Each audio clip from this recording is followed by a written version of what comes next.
Alright, hello everyone! How is it going today? Welcome back to the wonderful and fantastical world of Genshin Impact. And today is super exciting. We're going to be starting off with Durin's Story Quest! Yay! Journeying with our precious little dragon here and learning more about the world of fairy tales. Since last time we finished Act 6 of the Nodcry Archon quest, which let's not talk about that right now. We're here for the wonderful world of fantasy and fairy tales that Durin is from. And I gave a little recap about Durin's story last time when we pulled for him, but I will do so again here. So Can I buckle up stop for... here and play? I mean, take a stroll. I won't go too far. Yeah, of course. In fact, I picked this place to start because it looks the most like Simulanka with the purplish skies. So, starting from the beginning, a long time ago, there was an alchemist named Rhine-Daughter, who is also one of the 5 sinners of Conria, and one of the Hexencircle members. But with her alchemy and the abyssal power that she had, she created a big, scary dragon named Durin. This dragon was filled with the power of the abyss, but really it just wanted to see the world and make friends. Each day is a new page in my story. I want to savor every scene, every footnote, before I turn to the next one. That's great, Durin. We're gonna call this Durin in the story Abyss Durin. Abyss Durin wanted to see the world, but Abyss Durin was unleashed upon the world during the Cataclysm, a very catastrophic time in Teyvat. And Durin arrived in Mondstadt, but everything he approached, essentially, he destroyed. People were afraid of him, and eventually he ended up dueling in Mondstadt with Dvalin, the dragon there, ultimately perishing and landing on a mountain that would later become known as Dragonspine, because that is where the dragon's body lay. And also Dvalin was not unscathed either. Dvalin also was poisoned and hurt in this battle. But that was such a tragic story. That Durin just wanted to go and see the world and spread beauty, but he wasn't capable of doing that. It was a really, really tragic story. And so another one of the Hexencircle mages, Anya Andersdottir, M from the Hexencircle, she was an author who wrote fairy tales, wrote all these magical, wonderful stories, and something about Durin's story just didn't sit right with her.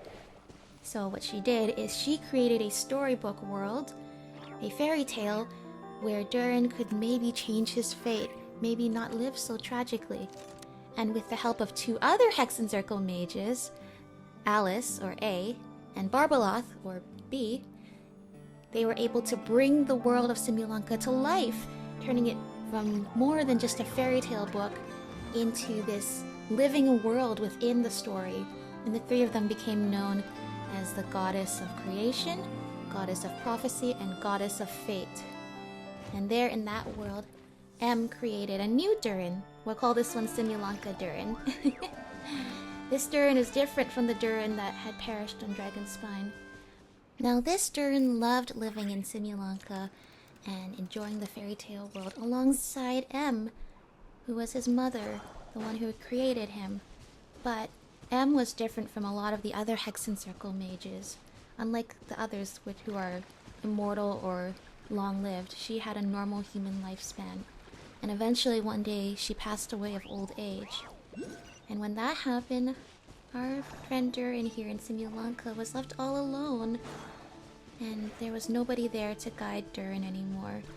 Slowly, the people in Simulanka grew to detest this Durin too, just like how the Durin of Teyvat had once become detested too after destroying so much. Durin wanted to go to the stars because his mother had always said someday when she passes away, she'll always be there within the stars. He would fly up to the stars and try to grasp them, but the people were afraid because they saw him stealing those stars instead. Everything he touched turned into toy blocks. Everything he touched would get crushed or destroyed and trampled. And he ended up living a very tragic life like the Durin of this world, even though that's not what M had wanted. So, Alice helped bring a whole group of friends over to Simulanka for us to enjoy a wonderful event that had no business being temporary.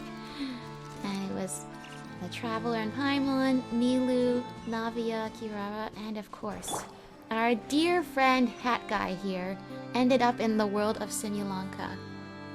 And Hat Guy saw Durin's story and felt connected. They had a similar sort of tragic backstory, I suppose. That feeling of being left alone and abandoned, that feeling of being misunderstood by the world, that feeling of being too powerful to get close to other people, and being used by others perhaps too, is something that Wanderer felt too.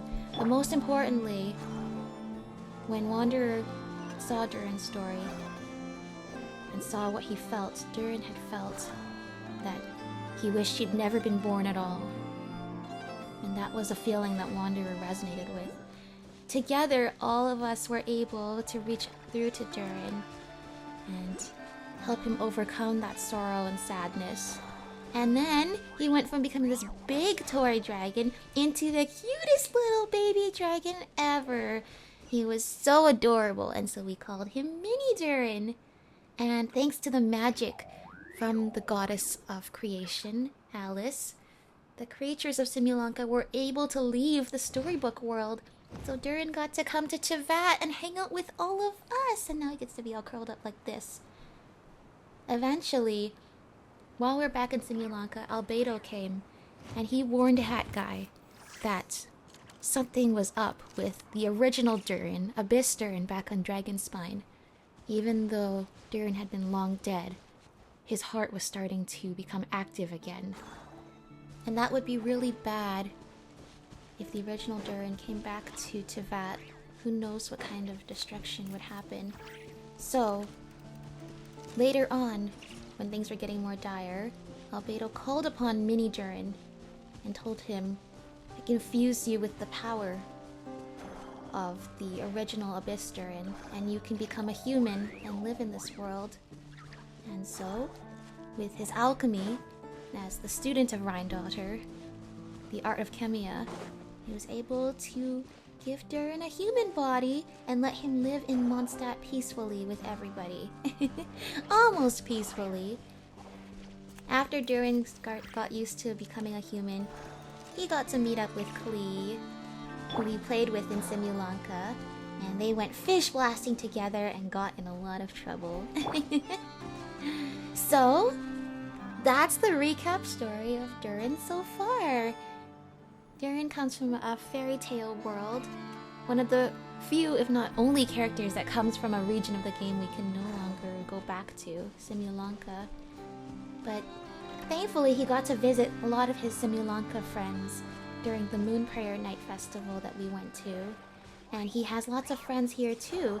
As you can see, with the team have assembled, we have Rubedo, Klee, and Hat Guy with us. All of his friends that he's made along the way are here to support him in whatever the journey ahead entails. So yeah, we're very happy for him. Of course, in my eyes, he's still the little baby dragon that Hat Guy led out of Simulanka, who is so curious about the world and wanting to see all the wonderful things about it and see how beautiful it was. He's still that little dragon to us. He still acts like a little kid even though he looks all grown up. So, let's see where his story leads now. Because even though he's left the storybook, his story is just beginning. Alright, I am glad I ran that through my head a few times so I could say it all so clearly and coherently. But anyway, without further ado, let's get started! Are you guys ready, team? This team is so awesome. And after we do the story quest, we will be doing Durin's Hexerai quest too. He's the last one we need to do, so that way we can unlock all the superpowers for all of the Hexen Circle blessed characters. Now, also another thing about this too is that this quest takes 5 real-life days to complete, so I'm going to be recording this over the next few days and just putting the compilation together. So, here we go! Oh my gosh, I'm so ready. Look at all of these story quests we have. Draco Rubedo Chapter Act 1, The Magic Known as Storytelling. And it comes with a cool new outfit for Durin as well, where it looks like the cage around his heart is finally unsealed. So I look forward to that for him. Without further ado, let's begin. Okay, head to Star Sand Shoal. So we are beginning in Nodcry. While traveling, you receive a sudden invitation from Alice. She hopes you and Paimon can help Durin fulfill a wish, one connected to his late mother, M. Alright, let's make sure we turn the focus experience mode on, although I'm not sure how helpful that always seems to be. Oh, once again though, I just love this crew here a lot. They are so much fun.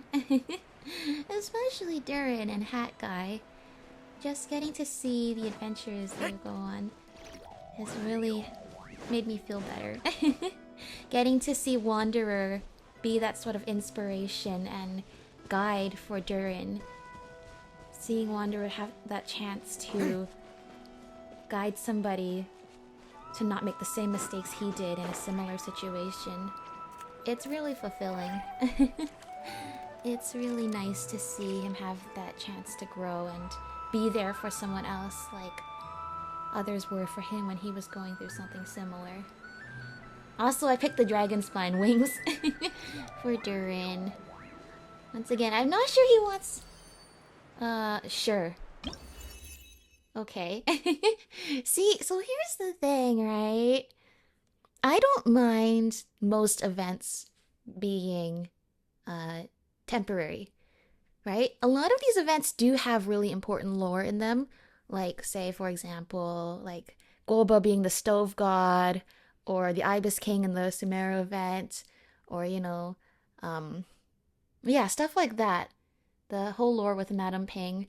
There's a lot of really important or significant lore that appears in most events, but that lore is not super crucial to understanding the main storyline. So it does seem kind of appropriate to have it in events. Otherwise, new players would just be completely overwhelmed. And furthermore, these events happen at a certain place in the timeline. They can't come back. So I'm fine with it most of the time. People can go on YouTube and look up the other stories that they missed, if they miss any. The one or two exceptions I feel like I have to this is this event, Summer Time Scales and Tales, where we went to Simulanka, and also Shadows Amidst Snowstorms, where we fight the imposter Albedo, and Albedo talks more about his past. Because the lore in those stories actually directly affects the main storyline. So it's kind of confusing to not have it be permanent, especially since later on they did the Easy Breeze Holiday Resort, and then they made that quest permanent instead of limited time.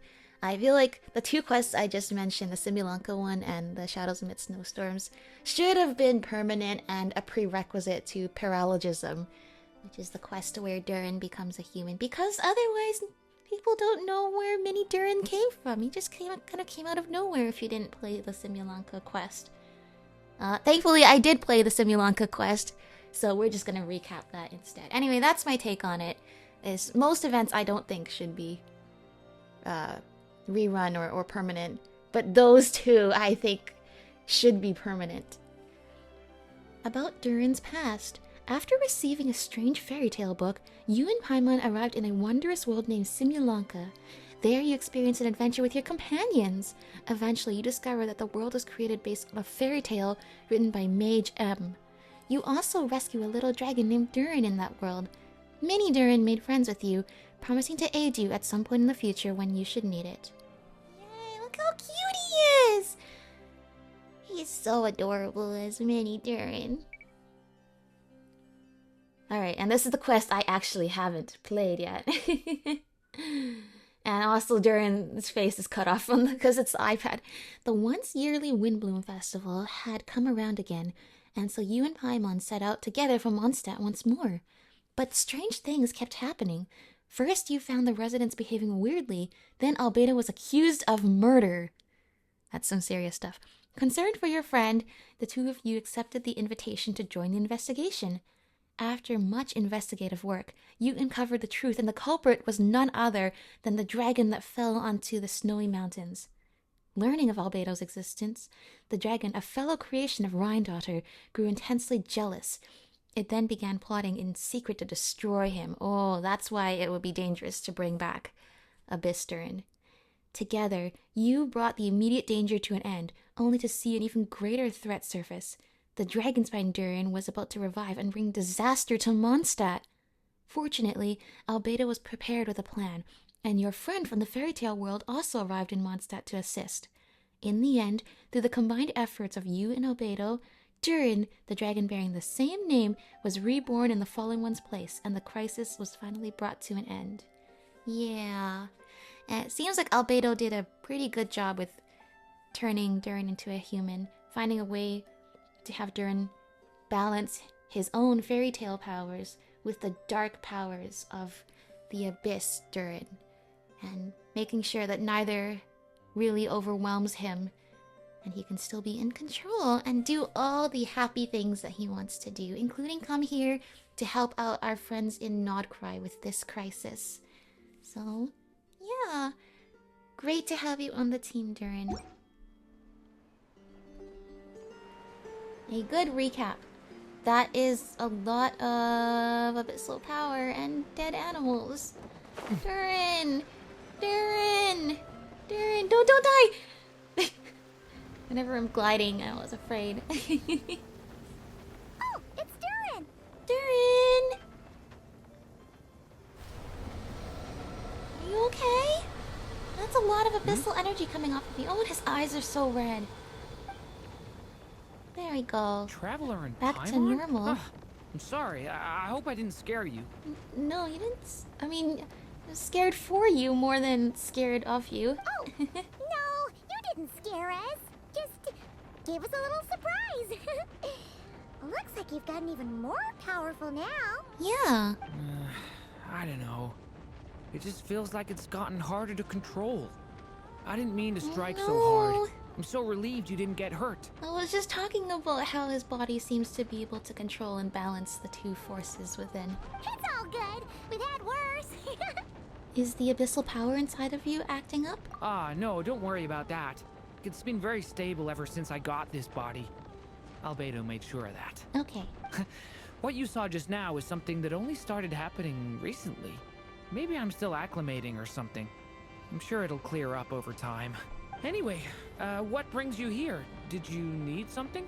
We're just taking a walk through Star Sand Shoal because the spaceship was here. Also to check in on you. Yeah. Well, the quest marker led me here. The day that the writer and the watcher crossed paths was the day that the magic known as storytelling was born. The magic known as storytelling. Has Alice... What, did Alice tell us to come here? So, she asked us to come. Oh. Miss Alice? Oh, you too? I guess I really do need to work on my impression. Well, never mind that. It's been too long, Mini Durin. And please, that's Aunt Alice to you. I have brought you and the Traveler together here for a very important purpose. It has to do with your mom. Oh? My mom? You mean M? Indeed. Fairy tale author extraordinaire, Anya Marie Andersdaughter. See, I knew this would be right up your alley. Yeah, we love learning more about the Hexen Circle. Now then, if you'll open the book, I will begin narrating. What a big book that appeared out of nowhere. Oh, and it's all sparkly, and it has a mini Durin on the cover with the heart. Open the book. Oh? The day that the writer and the watcher crossed paths. Oh, I like the hand-drawn animation there. Whoa! What is this place? It reminds Paimon of Simulanka. Whoa! The two are indeed similar. Both worlds were built using the same magic after all. Hello, Miss Alice. You're here. Are you actually here? Aha! So it is Alice! Of course it's Alice. Hello, Aunt Alice? Oh, no need to be shy. Just think of me as one of your mother's dearest friends. You keep talking about stories and magic. What's this all about? Simulanka 2.0 or something? Certainly not. Simulanka was a peerless masterpiece. Without the original author, it would be impossible to create a sequel, even for me. But you are right about one thing. Just like last time, I want to show you a work of magic that has to do with storytelling. I see. What's this? It's a book. It's the book we just saw, but we're inside the book, seeing the book now. This is your mother's dying wish. My mother's dying wish was a book? Let me answer that with a question. What do you suppose would be a writer's greatest regret? Not getting to put an ending, a happy ending to the tale. Have you ever read a book called The Little Witch and the Undying Fire? I have, but I'm not sure who wrote it. Not yet. I actually did skim through it for this. And I would like to read it with all of you at the end of this quest. So I will put, I have, but I'm not sure who wrote it. That's because it was the work of more than one person. Mm-hmm. It began as a little game at our tea parties. Each of us took turns writing the next part of the story. I wrote the first volume, then the other mages took their turns. Em was tasked with writing the final volume and tying everything up. But by the time everyone had finished writing their parts, Em had passed away. Oh, it was a terrible shame. A true tragedy. Yeah. And that is the answer to my question. A writer's greatest regret is to leave a story unfinished. Yes, that makes sense. But all is not lost. I couldn't stand the doom and gloom of it all, so I went ahead and wrote an ending myself on her behalf. I love how Alice, animates everything with so much personality. Even just the way the book just, hops over a little bit. Then what's this book? This is the answer your mother gave to the same question. In her eyes, this was her greatest regret. She made me promise that I would bring it to you because she believed the only person who could resolve this regret is you. Aww. So my mother's greatest regret is another unfinished story? You could say that.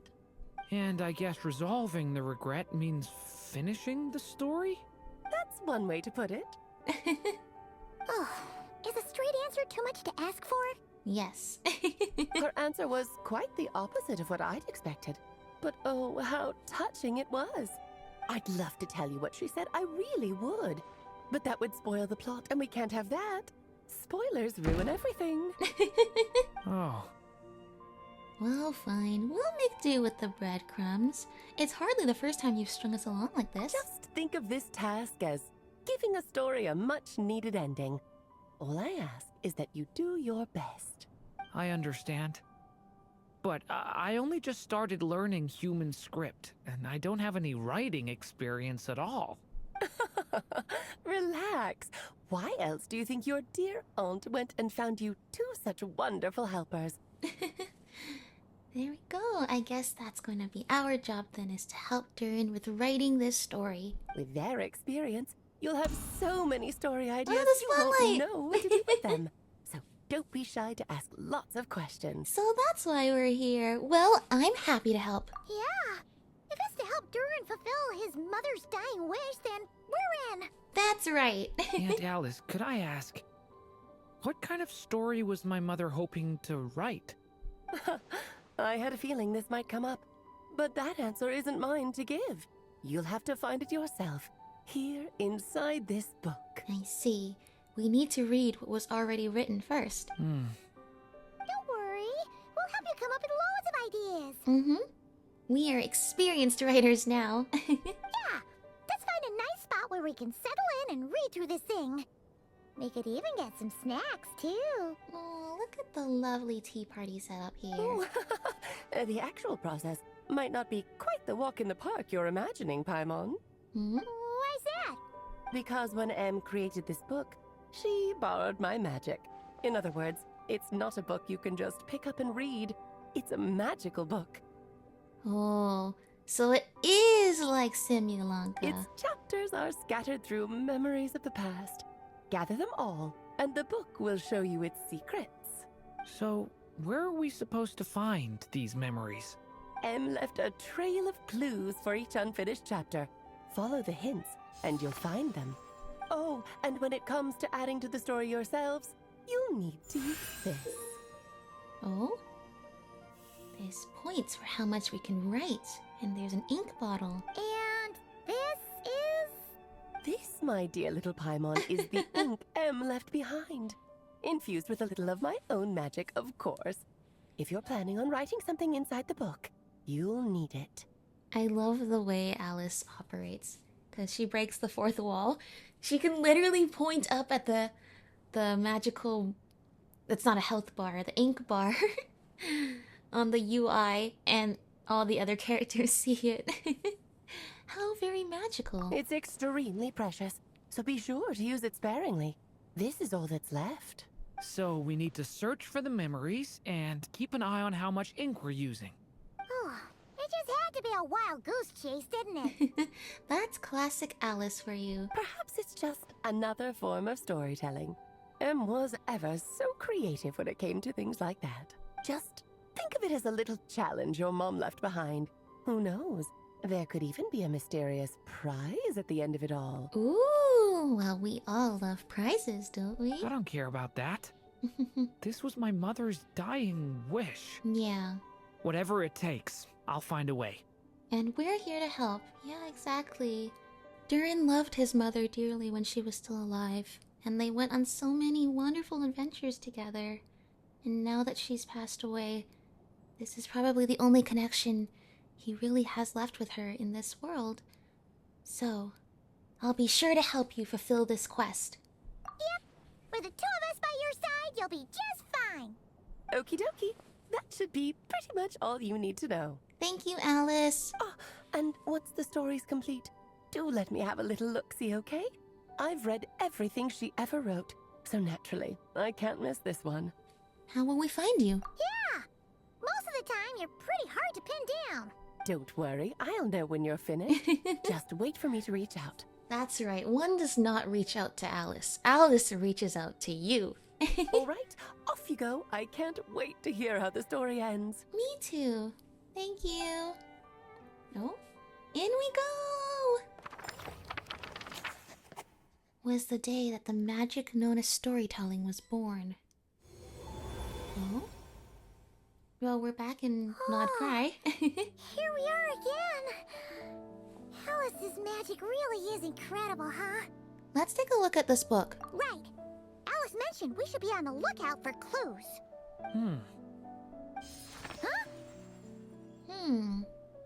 A corner of repose for countless tales, watched over by the honor of knights. A place for stories to sleep, perchance to dream of ancient cities and the epics of ages past. Oh, I think that's our first clue. Well, a place watched over by the honor of knights sounds like Mondstadt. There, a witch once spent a sleepless night, and all to bring forth a story yet untold. Find the place I speak of, for it is where the seeds of this story lie. Was that a riddle? Where do you think this mysterious place could be? Well, Paimon, obviously it's the Mondstadt Library. Hey, you might actually be onto something.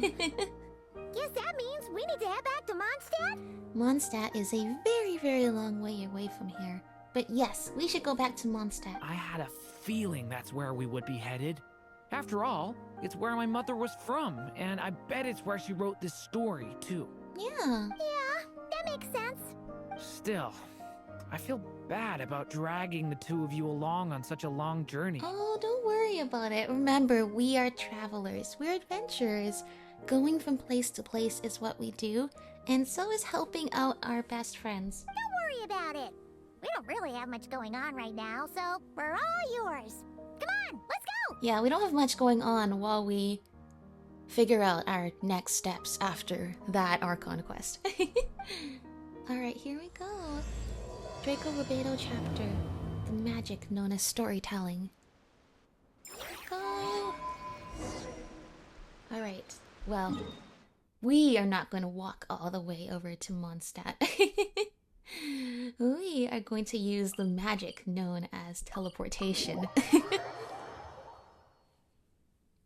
Here we are, back in Mondstadt, the land of freedom and the wind, and the wonderful library with so many stories and magical adventures await.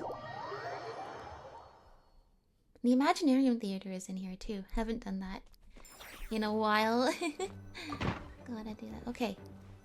Well, we came here before to start the Hexerai quest. Back in the Mondstadt Library, Little huh? Witch's Dictionary. Talk about a trip down memory lane.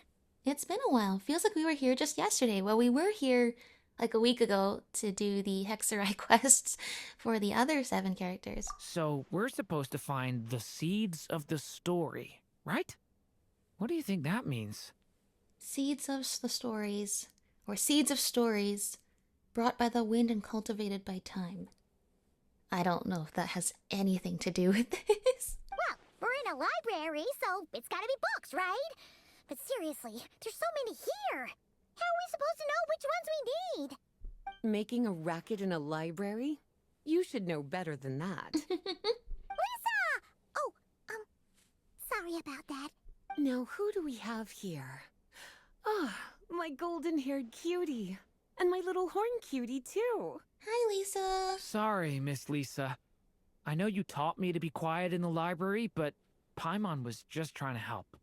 Please don't be too hard on her. Well, it has been far too long since we saw each other, so I suppose I can let it slide just this once. So, Lisa's been mentoring you? Back when he first arrived here, poor Jean wasn't sure what to do with him, so I stepped in to lend a hand. I figured, if I can handle a boy raised by wolves, then teaching one who's part dragon should be a walk in the park. True. Nice! Sounds like Durin was welcomed with open arms. Why, of course. Now, let's save the reminiscing for another time. I'm sure you're here for a reason. Did you need to borrow some books? It's kind of hard to explain. Maybe you could take a look at this. Oh? Magical book. Yeah, we were led here by it. Ah, I see. These so-called seeds of the story must be the books that inspired its creation. That's just how it is with stories. They grow out of the tales that came before them. And that mage, I can almost picture her here, hundreds of years ago, scribbling away at one of these very desks. I can imagine it too. Just think about how old this library is, that it's seen so many writers and so many important people over the years. But we don't know anything about this story. How are we supposed to figure out which books inspired it? As it happens, just before I found you here, I was looking into something rather peculiar. One of the knights reported seeing some books that weren't listed anywhere in our catalog. Would those happen to be the books that we sorted last time? Because Alice donated a huge amount of books to be able to bury the Little Witch's Dictionary in there to be able to pass it along to us. Stranger still, just as he went to reach out for them, the books vanished into thin air. And then, a while later, while he was browsing through other shelves, there they were again. Oh, they sound like the phantoms that we encountered in Nodcry. Seriously? They're like ghosts. That particular knight knows this library inside and out. I'd be very surprised if he was seeing things. Something tells me these might just be the magical books you're after. It's very possible. According to the report, there are 3 of these books in total. I'll be relying on you to track them down, cuties. Hopefully then they don't disappear for Durin, since he's the one who's looking for them. Jumpy Dumpty treasure trove? Wait! Did Klee write this one? Should this even be here? Well, why not? It's a book. We better show it to Lisa. That sounds like an important book to me, and it definitely has a place in this library. Oh, something verses. Kinda looks like a poetry collection. But why is part of the title missing? Let's see what Lisa makes of it. Okay. Wow, so many books in this library. Second strongest spell in existence. Do not show Klee. Wait, there's actually a book like that right here in the Mondstadt library? That title's just gonna make people even more curious. Who wrote that and within reach of Klee if she were to ever come into this library? Huh. There's definitely something fishy about this one. Maybe it was Alice. Because with Alice, like you know, as soon as you say do not do this, that just makes people want to do it even more, you know? Let's hang on to this one for now. Poor princess. Be one of the ones we're looking for. It's one of M's after all. Yes, I was gonna say that's another fairy tale series that was authored by M. That's also been in the game since the very beginning. The lore. An experiment log. Looks like part of the title's been erased. There's something seriously suspicious about this book. Interesting. Any more? Seems like there should be more. What do you just say, Lisa? Well, Is that it? Did you manage to find them? Okay, let's see. Let's go through all these. This book definitely doesn't belong Yeah, whose here. experiment log is that? Yeah, we can tell just from reading the title. Albedo was the one who brought it in. He suggested I place it on the restricted list and keep it sealed away. Then why was it on one of the normal shelves? Why? He said it's full of forbidden alchemical formulas, some of which could even result in the creation of dangerous monsters. So obviously, that somehow ended up on the regular library bookshelf. Apparently, the danger it posed was so great, he didn't even feel like it was safe to carry around or keep it in his workshop. Really? Definitely sounds like it shouldn't be here then. Still, if that maid read this book too, it must have been written a lot earlier than I'd imagined. Yeah. Well, did you manage to find them? Why does the music stop whenever somebody's talking? I guess that shows how old Albedo is. Or at least how long the books that he has in his possession have been around. But also how old Albedo is. Second strongest spell in existence. Truly extraordinary. And certainly not the kind of thing that should be just lying around. In fact, Miss Alice gave strict instructions It about was it. Alice's book. Why are all these restricted books on the regular shelves? So, it's some kind of book of spells? Paimon's guessing magic this powerful should be kept a secret. It's true. This book does contain one of Miss Alice's spells. But honestly, virtually no one could actually pull it off, even if they tried. Except for Klee, maybe. When she gets older. Which is specifically why the title says, do not show Klee. The only reason it's even meant to be in the restricted section is because we can't let Klee get her hands on it. Yeah. After Klee was born, Miss Alice advised us to seal it away. She even added that little subtitle herself. So, it's to keep it away from Klee, huh? Does that mean she could use it to cause even more mayhem than she already does with Jumpy Dumpty? No, that's not it. As Miss Alice herself put it, letting Klee see it too early would spoil the surprise. Yeah. She needs to grow up and then she can cause more destruction. Well, did you manage to find them? Let's see. The verses. Yes, this is a restricted book, all right. It certainly isn't supposed to be here. Huh. But it looks like a regular poetry collection. How did it end up being classified as a restricted book? The issue lies with one of the poems inside. You've heard of the great battle that took place on Dragonspine, yes? Oh, this could be relevant to our search. 500 years ago, during the cataclysm in Conria, an evil dragon descended upon Mondstadt. A fierce battle with Dvalin ensued, but in the end, the evil dragon fell, and Dragonspine became its resting place. Yeah, and we know which dragon that was. We're talking about Durin. The Durin of Dragonspine. Well, the poem in question turns the whole battle into a dance, with the evil dragon recast as an innocent child who came here in search of friends. Aww. And indeed, that sounds like our Durin, the one that was reborn to live happily into this world and actually make those friends. But given all the suffering experienced at the claws of that dragon, how could the people of Mondstadt accept such a retelling? Bards are often accused of inventing history or distorting the truth in their ballads. But this one hit a bit too close to home. And since the knights back then were unable to track down the author, they decided to ban the entire collection, blot out the title, and seal it away for good. Okay, why are all of these restricted books on the regular shelves scattered away from each other? Like, shouldn't there be like some like hidden underground vaults where they're all hidden? So the version in the poem, it was all a lie? Well, that's not necessarily what she's saying.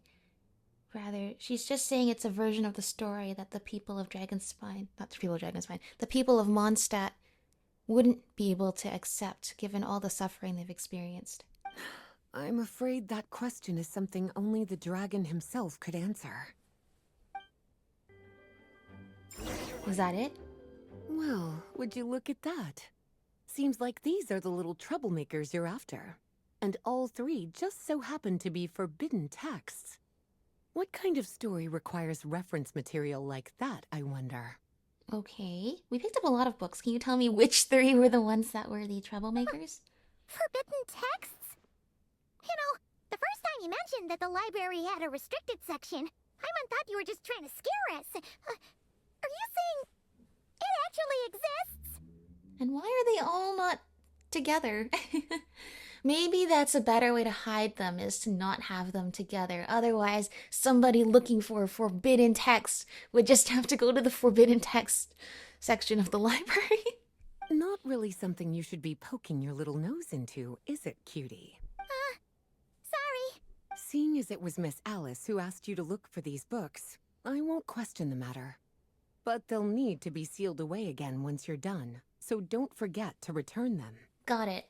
And we know what Lisa does to people who don't return their library books. Don't worry, Miss Lisa. I won't forget. Well then, that's all from me. After all that hard work, I think I've earned myself a nice cup of tea. Yes. Thank you, Lisa. Thank you, thank you, thank you. All right. We've gathered all the reference books. What's next? Yeah, which three are they? Wait, Oh? look! Magic! Wow, the magic known as storytelling. Okay. Open. Find the place I speak of, for it is where the seeds of this story lie. Okay, Act 1. Long, long ago, an evil dragon descended upon the human world, bringing terrible calamity in its wake. Bravely did the people resist, until at last, the dragon lay slain. That's Later, the original a Durin. witch with a love for stories came upon the tale of the evil dragon, and for reasons she could not explain, felt a pang of sorrow on its behalf. That must be the Dodoco of M. For she knew, despite its body being born of wicked alchemy, all along, the dragon's soul was that of an innocent child. Right up to the moment of its death, it had no choice in becoming a vessel of calamity, nor could it fathom the cruel fate that lay before it. Yeah. Though the witch had a love of stories, she was not pleased with how this one ended. No, that won't do, she thought. I'll write you a better ending instead. And so she set off to do just that, borrowing a little magic from her friend. With it, she wove a dragon's egg, resolving to rear a dragon child of her own. Yet long in thought she lingered, wondering what kind of world her little dragon ought to behold upon waking.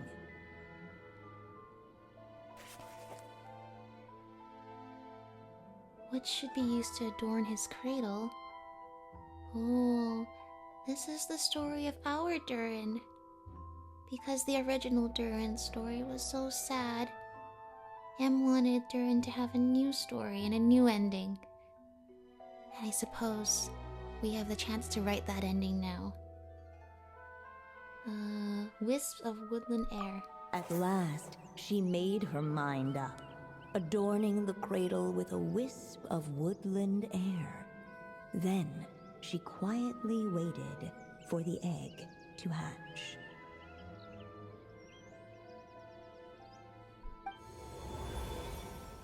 Whoa! Oh? We're actually The inside Dodogo! the story! This must be Aunt Alice's magic. That was the opening we just heard, right? It sounds like the story is about Durin. Yeah. A story about me? Why don't we just see where the story takes us? All we know is the beginning at this point. Okay. It's a Dodogo. And now a golden-haired traveler, a silvery sprite, and a dragon-born youth step onto the stage. What new chapter will their arrival bring? Whoa! That came out of nowhere. Was that the same voice we heard just now? Sounds like this story even has its own narrator. Yeah. But why does it sound so familiar? It's M. I've missed this. It's just like the stories my mother used to tell me. Yeah. You mean... M? She used to tell you stories? Yeah, she loved it. Back when she was still alive. Sorry, we should focus on what we're here to do. So, now that we're in the story, what's next? Talk to the Dodogo. See the dragon egg. The dragon youth wondered aloud. Yet all he could do was wait for the story to unfold. Thanks, narrator. Of course, there's something to be said for helping it along. Perhaps a little exploration could prove fruitful. Yeah, don't just stand there. Oh, is that a hint? Let's follow her suggestion for now. Yeah, I agree. Don't just stand there, we gotta move around. It's us and Ether. For a moment, the story crashers fell silent. Perhaps waiting around wasn't such a bad idea after all. No, I don't want to just stand around. Yet those who never stray beyond the main plot often miss the fun little details along the I way. know, that's why I gotta play all the world quests and not cry afterwards. Now that I have time, we need to figure out all the lore. We need to know everything. This Dodogo doll is meant to be the witch in the story, right? Wait a second. All the people we've seen that look like that turned out to be mages from the Hexen Circle. Do you think the witch in this story is one of them too? My mother had a hat just like this. It's M. Then, the witch must be M. Looks like this story really is about Durin, huh? Whether the sprite spoke true or not, it had little bearing on the story at hand. Oh, this is For going to in be that so moment, silly. What mattered most was not that she was a witch, but a mother waiting for her child to hatch. I get it. Let's keep looking. We just need to understand where the placement of all of this is in relation to the real world. Because, you know, being from the real world, otherwise it's kind of hard to understand. Look at all these books. Guessing the witch did a lot of reading while she was waiting for the egg to hatch. Well, yeah. Authors also do a lot of reading too. It's how they are able to learn more things It just so and broaden their happened horizons. a dragon egg wasn't the only thing she was incubating here. Where else might a story be born, if not among books? Oh, Wow. Durin. Dragon egg. this must be the dragon egg, right? Looks like it's gonna hatch any moment now. So we've got a dragon egg about to hatch, a witch who loves stories, and that evil dragon we heard about at the beginning. Yep, it all adds up. This is my story, isn't it? Sure looks like it. Okay, so how are we supposed to help the story along? It feels like all we can do right now is wait.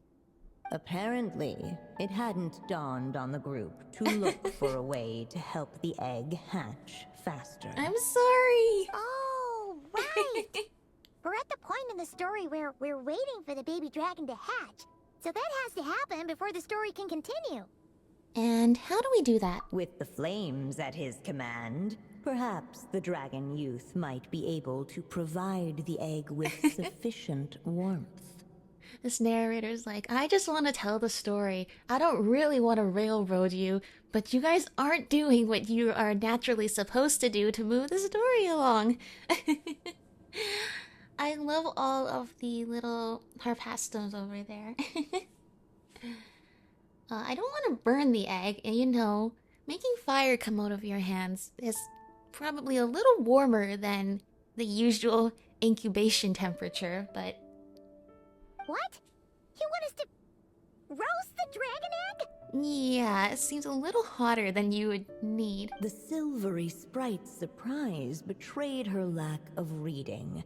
For in countless tales it is told that only by fire's embrace will a dragon's egg hatch swiftly. I feel like we are being gently roasted by this narrator, no pun intended. Huh, you kinda have a point there. You want to give it a try, Durin? I know we have Pyro Traveler here, but this is your story. Okay, I'll see what I can do. Oh? Oh, so complicated. Which one do you want me to use? Use flames to help the little dragon break out of the shell. Stay back! Okay, is that not what I was supposed to do? Okay! New life! Let every unborn life be welcomed with tender anticipation, and may that warmth stay with it for a lifetime. Oh? Okay, we used one of the ink.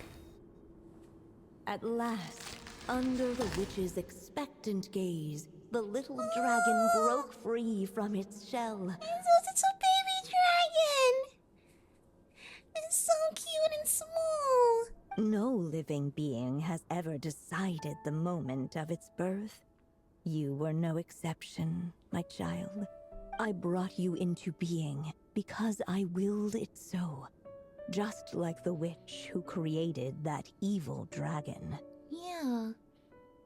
In that regard, storybook magic isn't very different from alchemy, isn't it?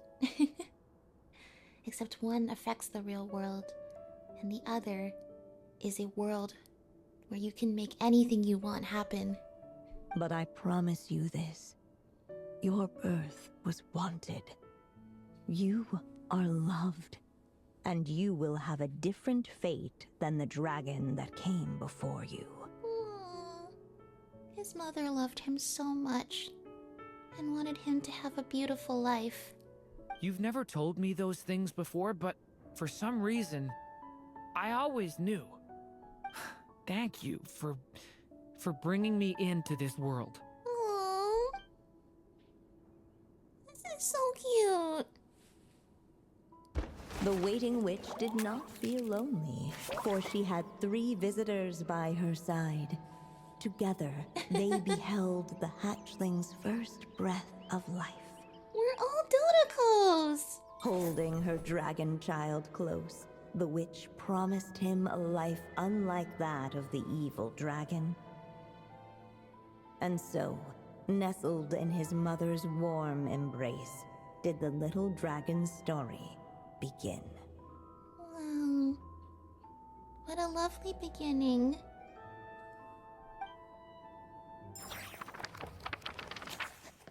There, a witch once spent a sleepless night, and all to bring forth a story yet untold. Wait, isn't this Mondstadt? Looks like we're back in the real world. But are we? Looks like there's more written on the page now and less ink left than before.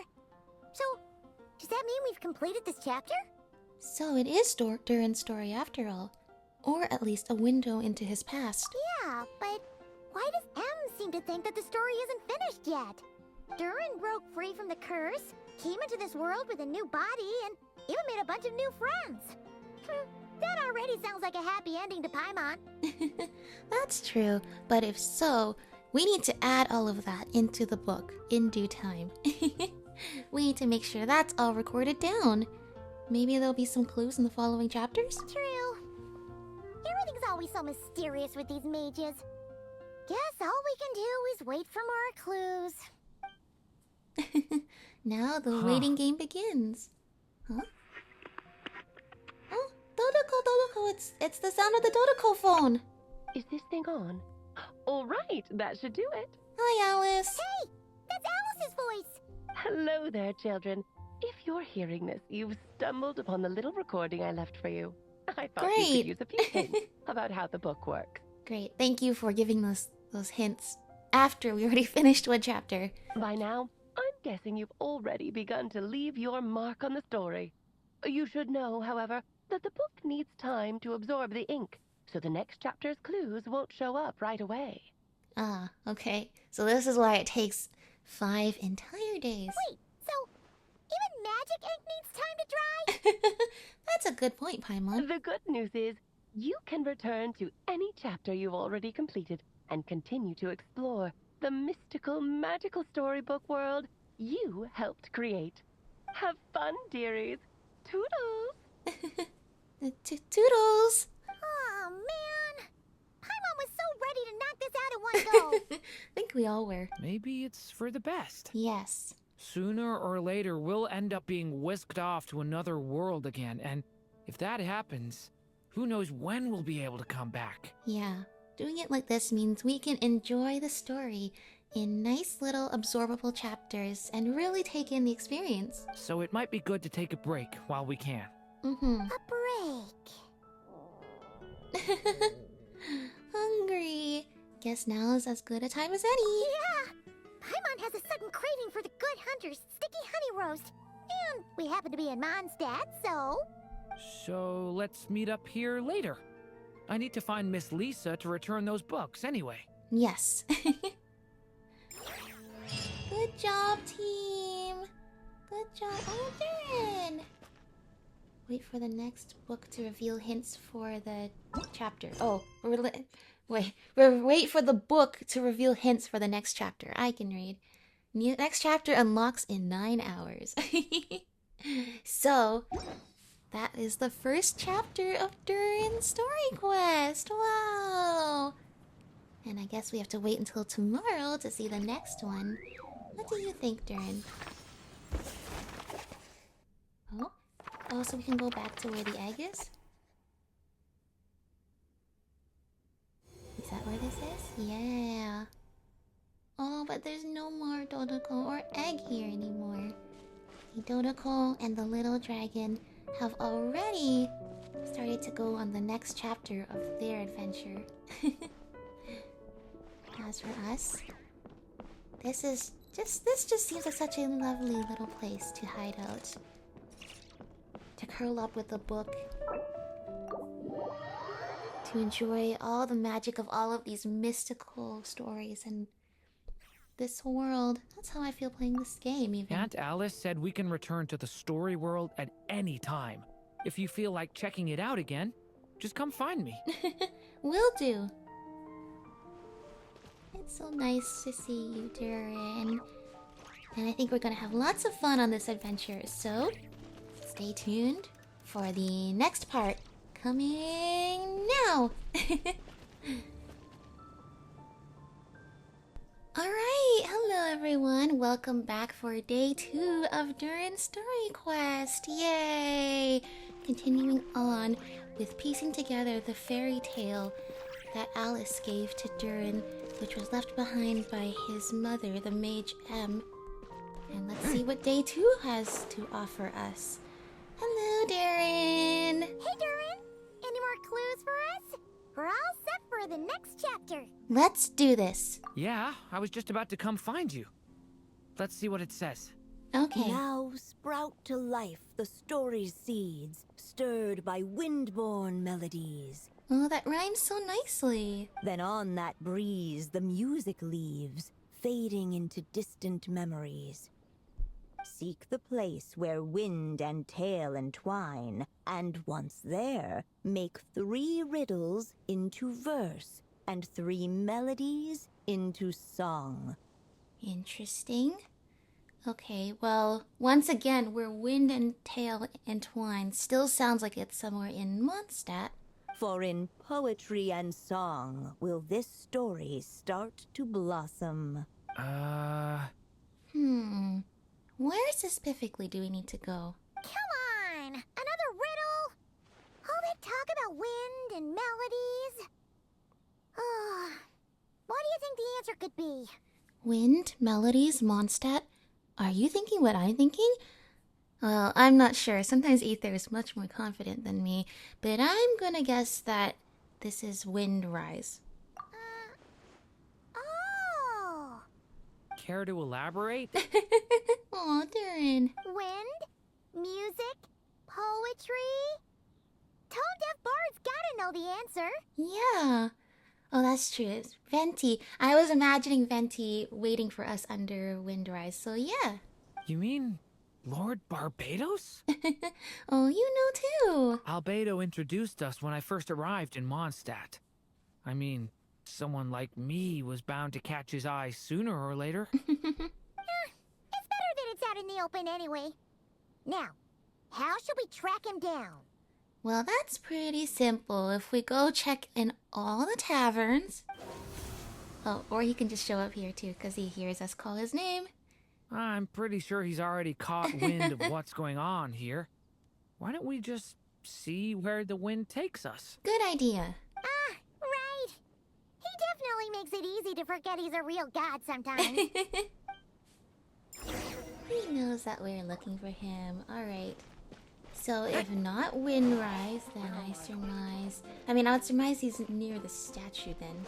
Although he doesn't tend to hang out around, the statue that much. Oh, it's so nice to hear the peaceful melodies of being in Mondstadt again. Happy vibes. Is there something we're supposed to be looking for? Like elemental sight? They always try to make us forget about the elemental sight. But those of us who still remember using it. Venti! Where did you go, Venti? This is making me feel so nostalgic. Oh, this is just reminding me of all the good days of many years ago.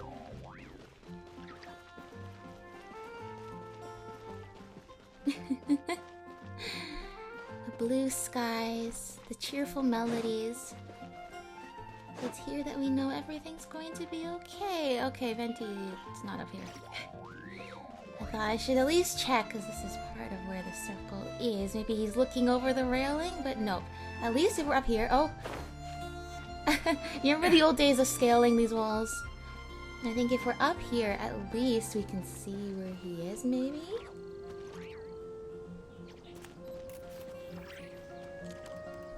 I don't see where he is. Oh, Venti!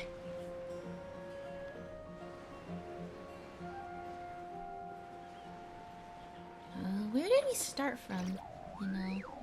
If you really think about it, this circle is not that big. Where could he be hiding? I mean, he could obviously be on rooftops too. He could be anywhere, actually. Now that I think about it. Which makes this a pretty tricky find for us. Venti, where did you go? I should have put him on my team then. Then maybe he'd show up faster. It's not up here. I've never seen him. Yeah, I've never seen him actually up on the wall before. Oh. Traveler, Paimon! What a sight for sore eyes! Hello, Venti! I'm a little dragon from the fairy tale world. How are you? I didn't expect you to not only be standing on the wall, but standing on the wall part of the wall. I heard your voices calling out to me on the wind. Something about needing help with a riddle? That's right. Sorry to disturb you, Lord Barbados. Disturb me? Not at all. To tell you the truth, I'm just as curious about this riddle as you are. Let me take a look. Thank you.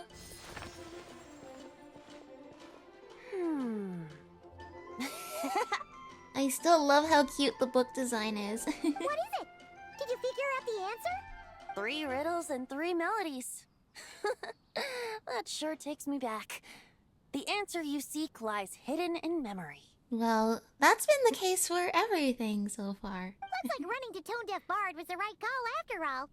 Long ago, those mages came to Mondstadt, seeking to test their strength against mine. Okay. But I replied, let us make music, not war, and resolve our conflicts through song.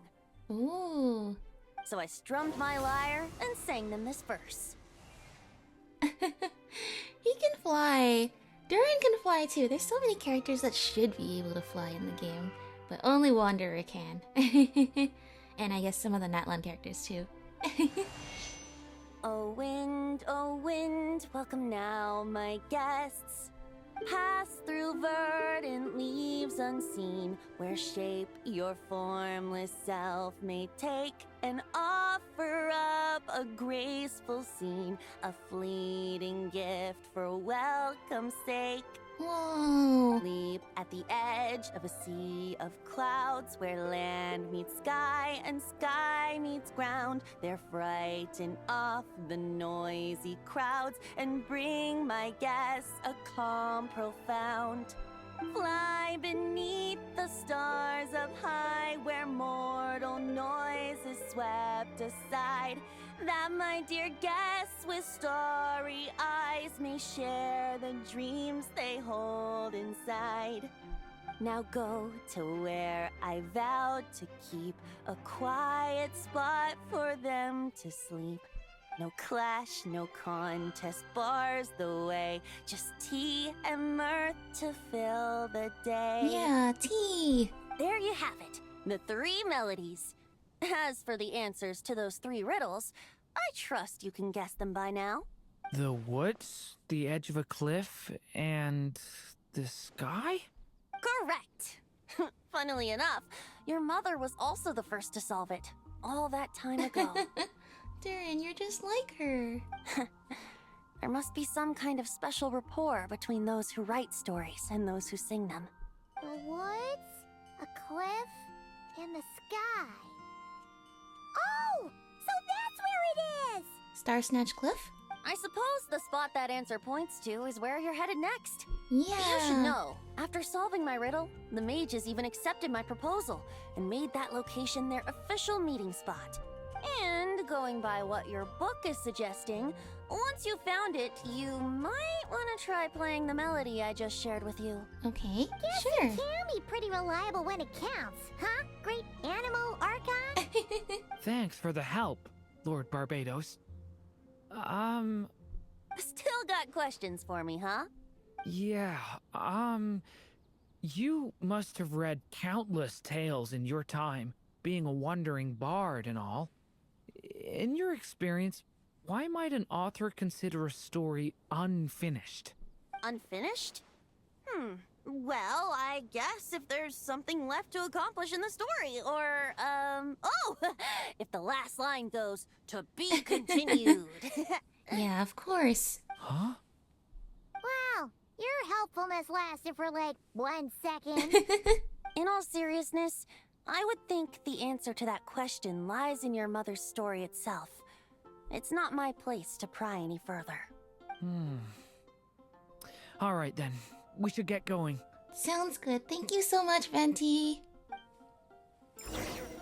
Yeah, that last part was not as helpful. I wonder when their next meeting will be. Me too. Oh my gosh. Alice, Barbaloth, Rhine-daughter, Nicole, Octavia. When will they all meet? Where are we going? Wow, okay, it's not Star Snatch Cliff? Okay. I thought, because I was thinking about that's also a sheer cliff over there, but I suppose... Ah, okay. I remember this when we did the previous Wind Bloom Festival, and we came here to meet the Hexen Circle like for the first time.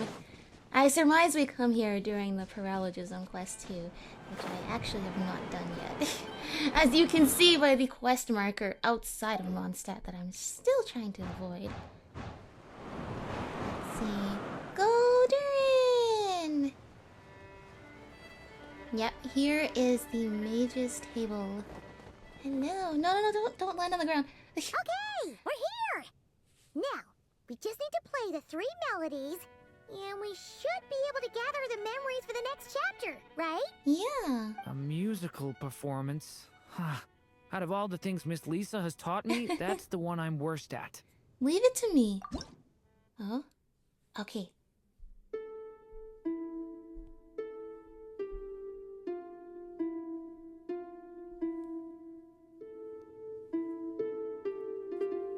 Oh, that's so beautiful, Aether.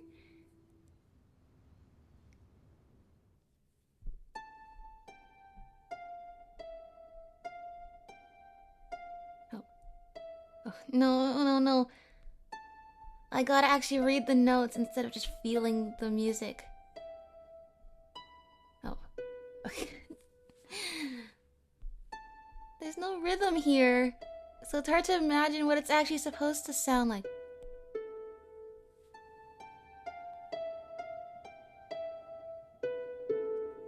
Yeah, that sounds way better than what I played. And the third one, which one is it?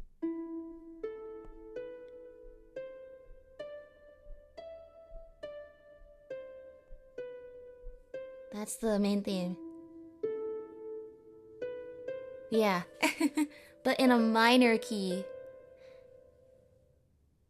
We did it! Good job, Aether. For in poetry and song will this story start to blossom. Okay?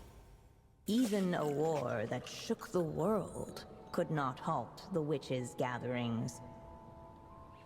Yet even so, with the passing of time, 3 of their teacups no longer came to be set.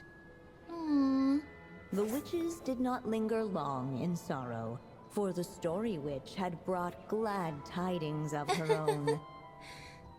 Little Born mini was her Durin. dragon child, safe and sound. So cute. Her fellow witches offered up their blessings, eagerly debating how to There's celebrate the M child's birth. An R and B and A. What should we use to celebrate his birth? Sweet candy or vibrant balloons? Let's do sweet candy. In the end, they settled on the sweetest candy they could find. After all, what could be sweeter than the arrival of new life? And so, the witches' gathering turned into a birthday celebration. Oh. Oh, So, we're back in the story world, huh? look at all of the Dodocos. As if from nowhere, new guests appeared at the witches' table. Perhaps they too had come to celebrate the dragon child's birthday. That's right, that's why we're here. Yet while everyone else was busy thinking about what kind of gift to offer, these 3 seemed to have come empty-handed. Well, thanks. You didn't tell me to bring something. I didn't know what we were coming here for. I love the way the narrator is kind of like subtly judging us. Hardly the recipe for a warm welcome to a birthday party, now is it? I'm sorry, I didn't know that's what we're doing today. A gift? Hey, what's this all about? We only just found out this was a party! Yeah. While the guests voiced their complaints and grievances, perhaps they should have been wondering what kind of gift to give instead. Okay. So, we need to bring a gift to advance the story? Ah, but where are we supposed to get something like that? Perhaps it would be a good idea to have a look around. Well, that doesn't really make sense. Then we would just be taking from the party set, which was stuff that was already brought for the little dragon. Why didn't you just say so? Oh, baby dragon! Mini Durin, so cute. Okay. I don't know what you want me to look for. Okay, there's fruit. Hey, could we use these as gifts, maybe? Ooh. Fruit. A sword, a slingshot, a book. At last, the guests found something to give the dragon child. She sounds so annoyed, like, finally, you guys finally are understanding what to do here. Guess that's a yes then. Which one should we go for? Still, the guests wondered, what kind of gift might the little dragon really want? Well, this one's easy. Hey, Durin, which one do you want? Should they put a warrior's sword in his hand and send him out on an unstoppable quest to save the world? Or perhaps a wandering hero's slingshot and the promise of a life of endless, uncharted adventure? Or maybe even a scholar's tome and the chance to take on all the world's unsolved mysteries. Okay. Wow.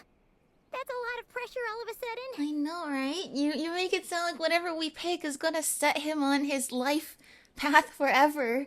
I don't want that kind of responsibility. Yeah, what do you think, Durin? Oh yeah. Technically, we're actually picking a gift for you. So, which one would you prefer? Yeah, which one would you want? You want me to choose? Wow, this feels kinda special. How come? For as long as I can remember, I've spent most of my time living in the stories my mother created. I always thought my mother had everything written out for me already, just like the toy figures in Constellation Metropole. What I wanted to do with my own future. Huh. That's something I've never really thought about. Maybe that's what the purpose of this adventure and trying to finish the story is all about. What did I want back then? Ah, this is the first time I've ever asked myself that question. Sounds like this is the perfect opportunity to answer it then. Exactly. It's been a while since you left Simulanka, and after everything that's happened, it might be about time to start thinking about your future. Yeah, exactly. Now you're in Teyvat, there's so many new possibilities of things you can do. Then let me give it some thought. Okay. Oh, the ink is here, so whatever we do, it's gonna take 2 ink? Choose a gift for the little dragon. Okay, observe the warrior's sword. A toy sword? Perfect for a little warrior in the making. Okay, tell me about the other ones. Wandering hero's slingshot. A little slingshot. Just the thing for a wandering hero to be. And finally, a tome. The ideal gift for a budding scholar. Ooh, which one would Durin want? It's interesting it's a tome for studying rather than for writing. You know, creative writing and, you know, critical thinking, very different. Though they can be connected. Or we could go with a sword, or the slingshot, and you can be a hero who saves the day. I don't know, this is so much pressure. I tried to deflect it by asking Durin what he wants, and then instead the game just made me play from Durin's perspective instead. For our little Durin, we should...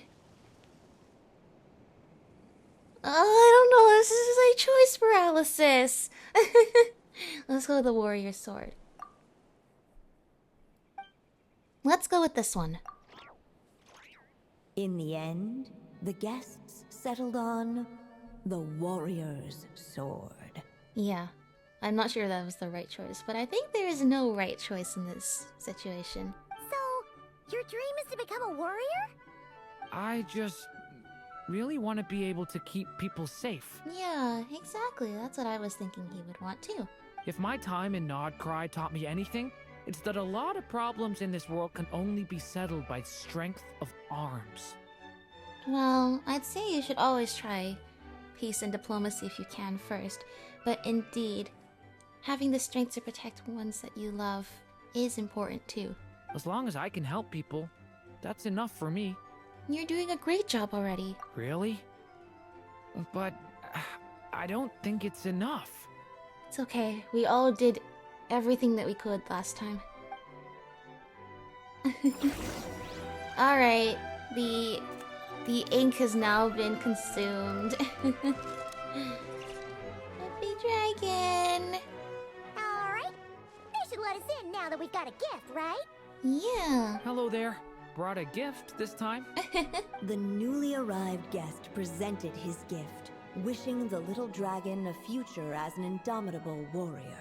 Accepting the guest's blessing, the Story Witch invited him and his friends to take their place around the table. Oh, that's awesome. Finally, she could introduce them all to her dragon child, telling all in attendance about the moment of his hatching, and of course, the name he'd been given. So many fluffy doodles. It was then that the Seer Witch, diviner of the stars, withdrew her gaze from the heavens and turned a sorrowful glance upon the little dragon. No.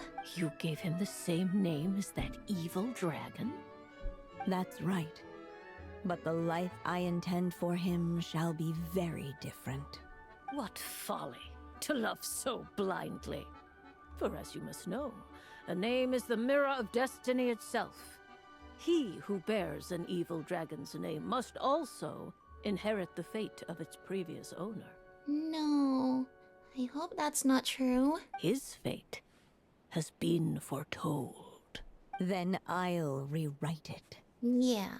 That's the spirit. That's what writers do. The witches at the table fell silent, for they knew the Seer Witch's words had never once proven wrong. Yet, just as clearly, they recognized the Story Witch's resolve. For there is scarce a force in this world more fearsome than a mother's love. That's right. At last, the Merry Witch stepped forward, dispelling the uneasy silence. I love that Alice is the Merry Witch. So be it. Then we'll all lend a hand. Together, we shall rewrite this child's fate. Yeah, that's the spirit. You mean to defy one of the fundamental rules of this world? Hey, if anyone's gonna do it. I refuse to be shackled by such rules. Besides, this is a witches' gathering, is it not? What could be more fitting a subject for this occasion than to defy them? Oh? Sounds like an interesting experiment. I suppose, were we to succeed in this endeavor, we might bring a touch of wonder to this otherwise dreary sky of stars.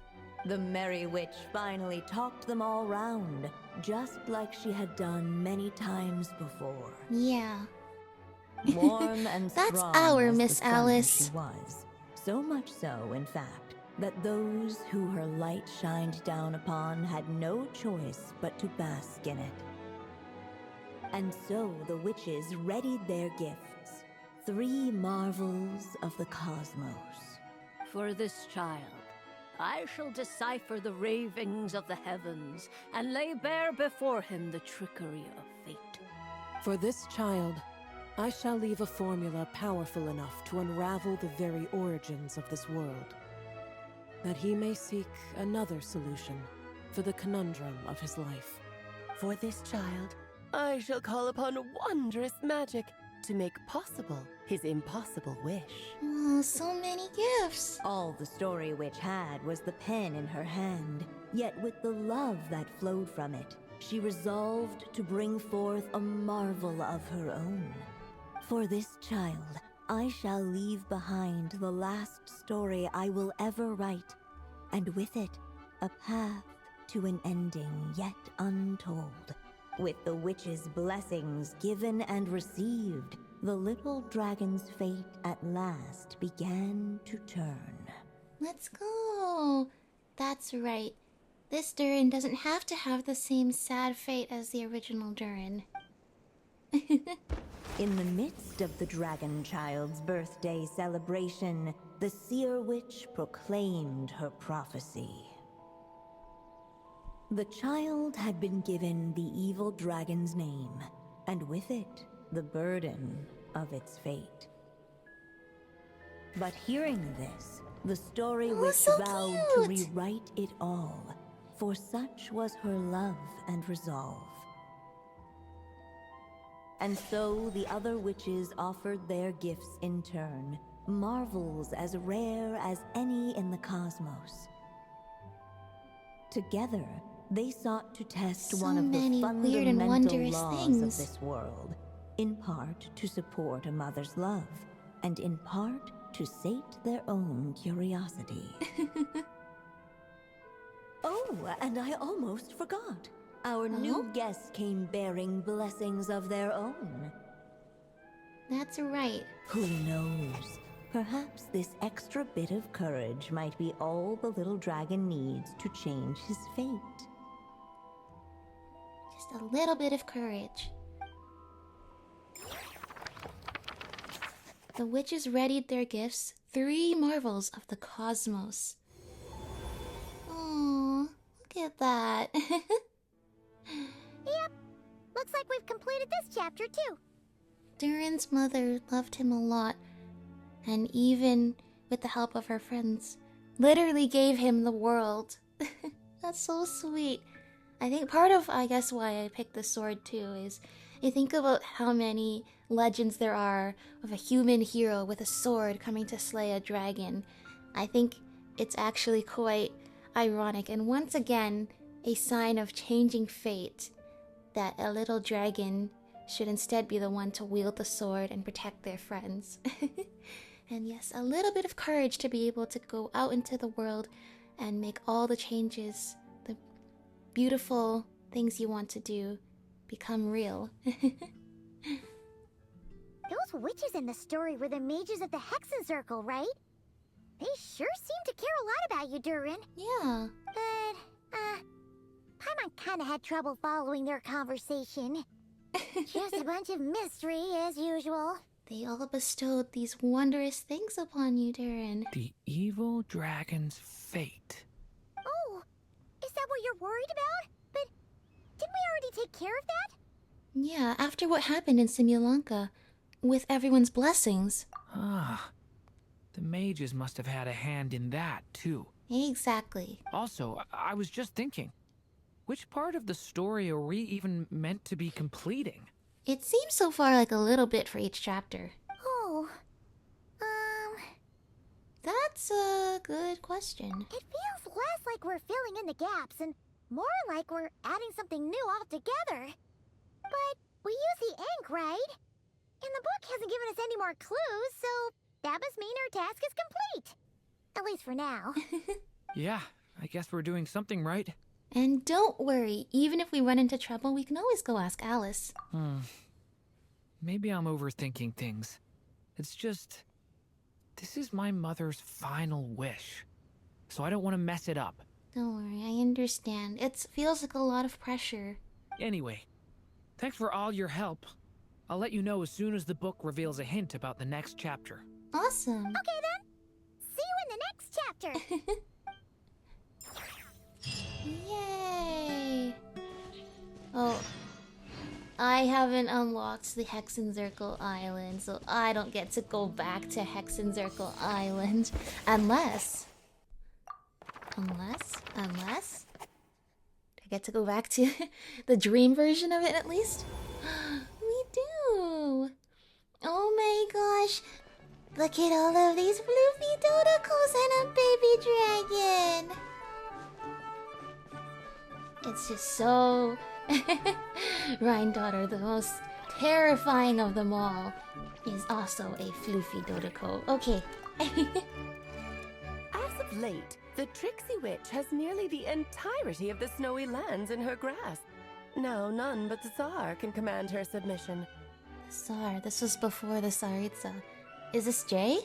Such a pity that she can no longer spare the time to join our gatherings. Aw. Tell me, does the Wander Witch still roam among the stars? And is that one O? Who can say how long we'll have to wait for her return? I had hoped sharing all the fun little stories from our gatherings might entice her to remain. Then how about the Memory Witch? Does she still walk the mortal realm? And that would be Nicole, who we met in Nod Cry. Yes, she has that secret mission of hers to accomplish, so she couldn't make it to our gathering. But she doesn't seem to regret her choice, so naturally, it's not my place to pry. As rare a chance to gather as this. And yet, almost half of us are absent. Aww. Cheer up. At least you came with good tidings. Yeah. I suppose I'm just feeling a little sentimental. After all, there will come a day when I, too, am among those absent at these gatherings. Aww.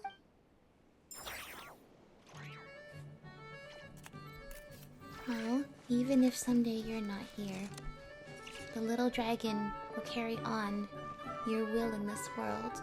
He's so cute. Interesting, interesting. We'll have a lovely tea party and birthday party, my Dodoko friends. And you, little dragon, make sure you keep growing up so you will become big and strong, and you will be able to make all of your dreams and wishes come true. Alright, it seems like that is all for day 2, so stay tuned for the next day coming up right now. Alright, hello everyone. Welcome back for day 3 of Durin's story quest. And oh my gosh, I can already see some Mondstadt friends here today, including Diona?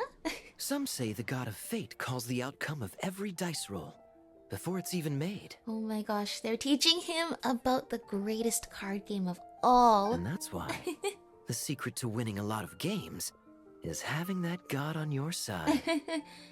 Yeah, something like that. Your luck is amazing, Kaya. Your turn.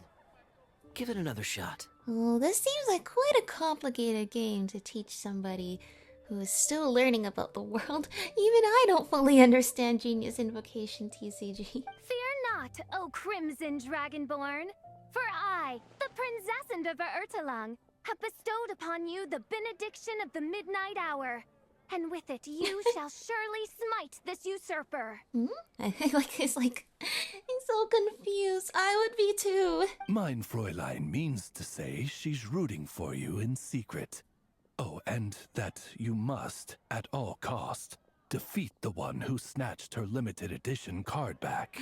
Kaya, you snatched her limited edition card back? How could you? Oh my gosh, he's so focused. Good roll? Bad roll? That's not looking like a good roll. That roll is looking like it's all over the place. In fact, every single one of the dice? Whatever. All of them are different element, which I'm pretty sure is not good. I'm not too sure if that counts as good luck or bad. I'm pretty sure for most hands, that would be considered bad luck. 'Tis not but the perfidious machinations of fate. Yeah, what she said. What she said. Hey, everyone! Hello! Klee and Kaya and Fischl and Oz and Durin. How are all of you doing on this lovely day? Mr. Honorary Knight and Paimon! We came back to visit you, Klee. We actually just saw your mom a few days ago. Although it was not under good circumstances, but we're always happy to see her and bring a hello to you as well. It's good to see you, Honorary Knight. Mein Fräulein is quite invested in the outcome of this match, so please allow me to extend greetings on her behalf. Alright, what's going on here? Of course. But if you're all playing cards, how come you're not over at the Cat's Tail? Yeah, you guys are sitting right outside the Cat's Tail. Oh, sounds like a story is coming. There's something about our horned friend over there that seems to frighten off little animals. Could be because he used to be a dragon. I see. Even though he was able to become friends with all the little animals in his homeworld? Normally, the animals just steer clear of him, but in the close confines of the cat's tail. Let's just say Aww. the feline residents probably consider it their turf. And we all know how dangerous a cornered cat can be. Oh no, so Durin got scratched? I just wanted to borrow one of their nests for a nap. Honestly, so relatable. That must be so fun, you know? To go into a cat cafe and take a nap in a cat cafe. That's like, would be the best thing ever. But poor Durin can't do that. No, but he just wants to make friends with all the little animals, right? What are their nests? Wait, you mean a cat sofa? Yeah, it's more comfortable for me. I can stretch out just the way I like.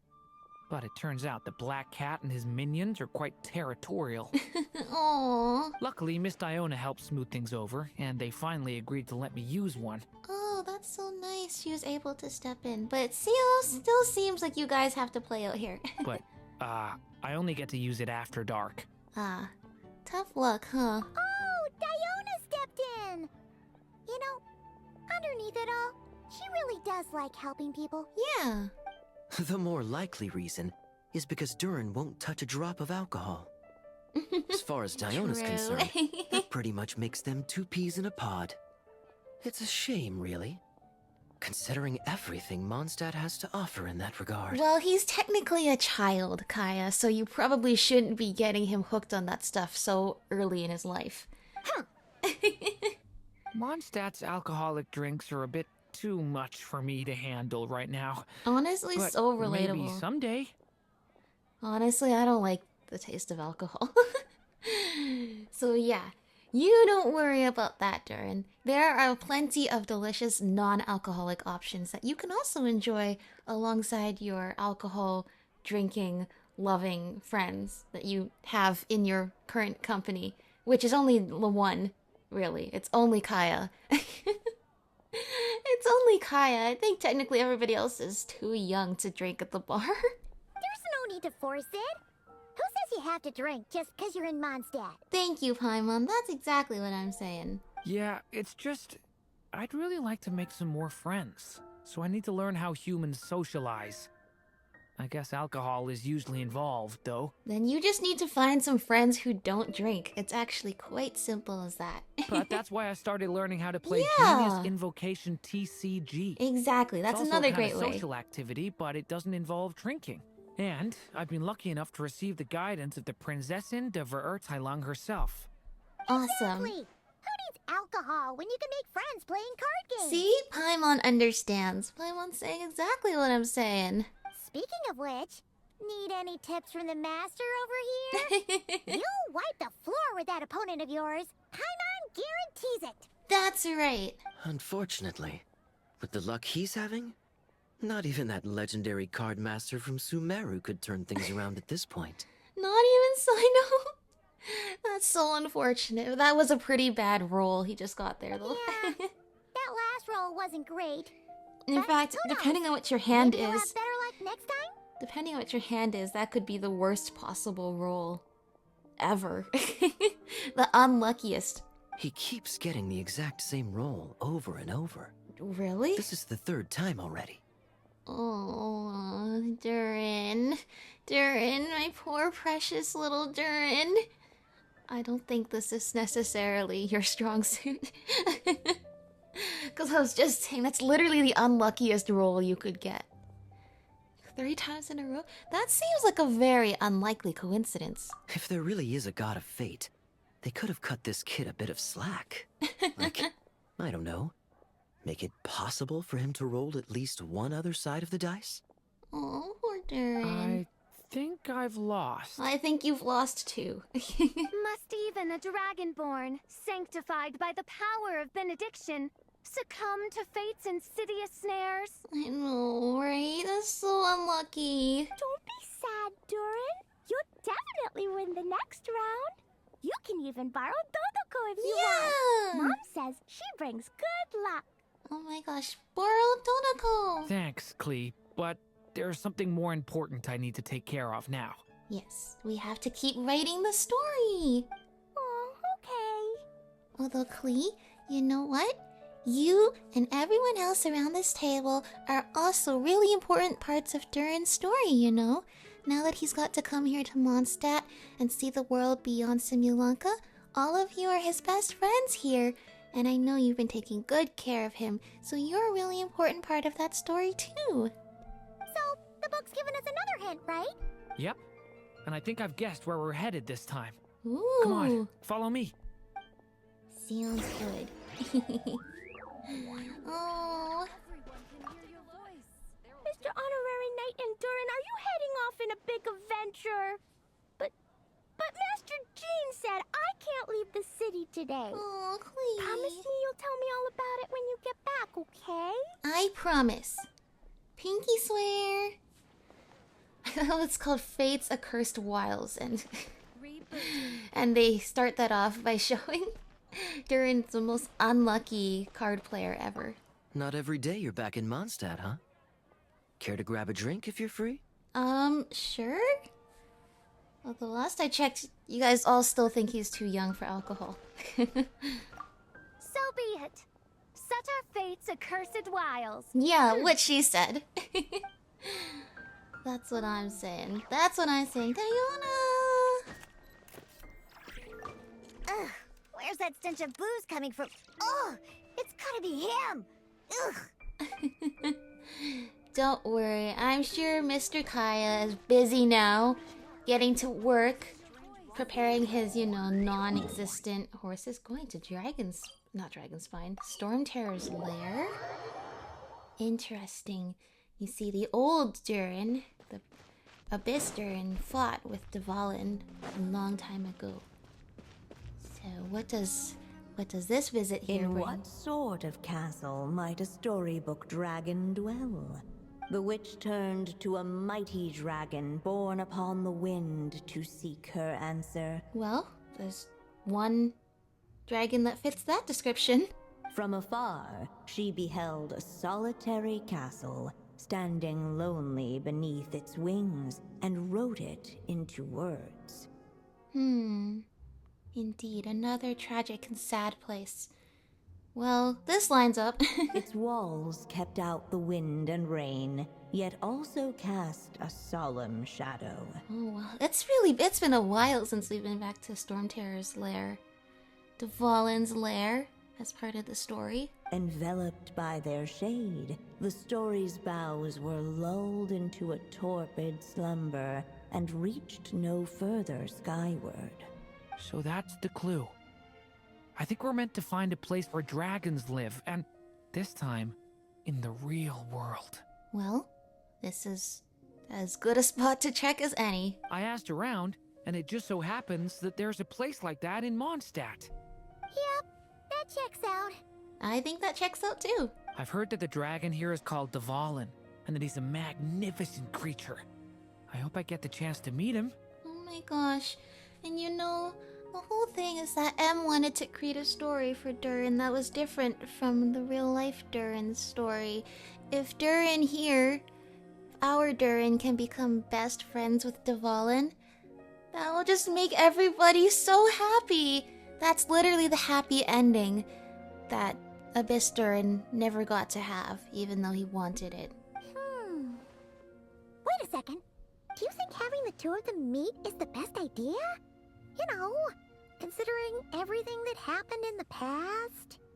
No, this Durin is different. How would we even explain everything to him? Well, if we do run into Dvalin, it should turn out okay with us there at least. I'm hoping that Dvalin can sense that this is a different Durin. Is something wrong? Well, Durin, you do know the story about previous Durin, right? Nope. Let's go! Well, we should make sure he knows what's going on, but I thought he does. I thought he is aware of the other Durin's story. Oh, but he might not know this is where Dvalin lives.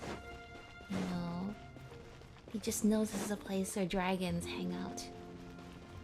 Oh, we could have been a little more specific. Oh, lizard?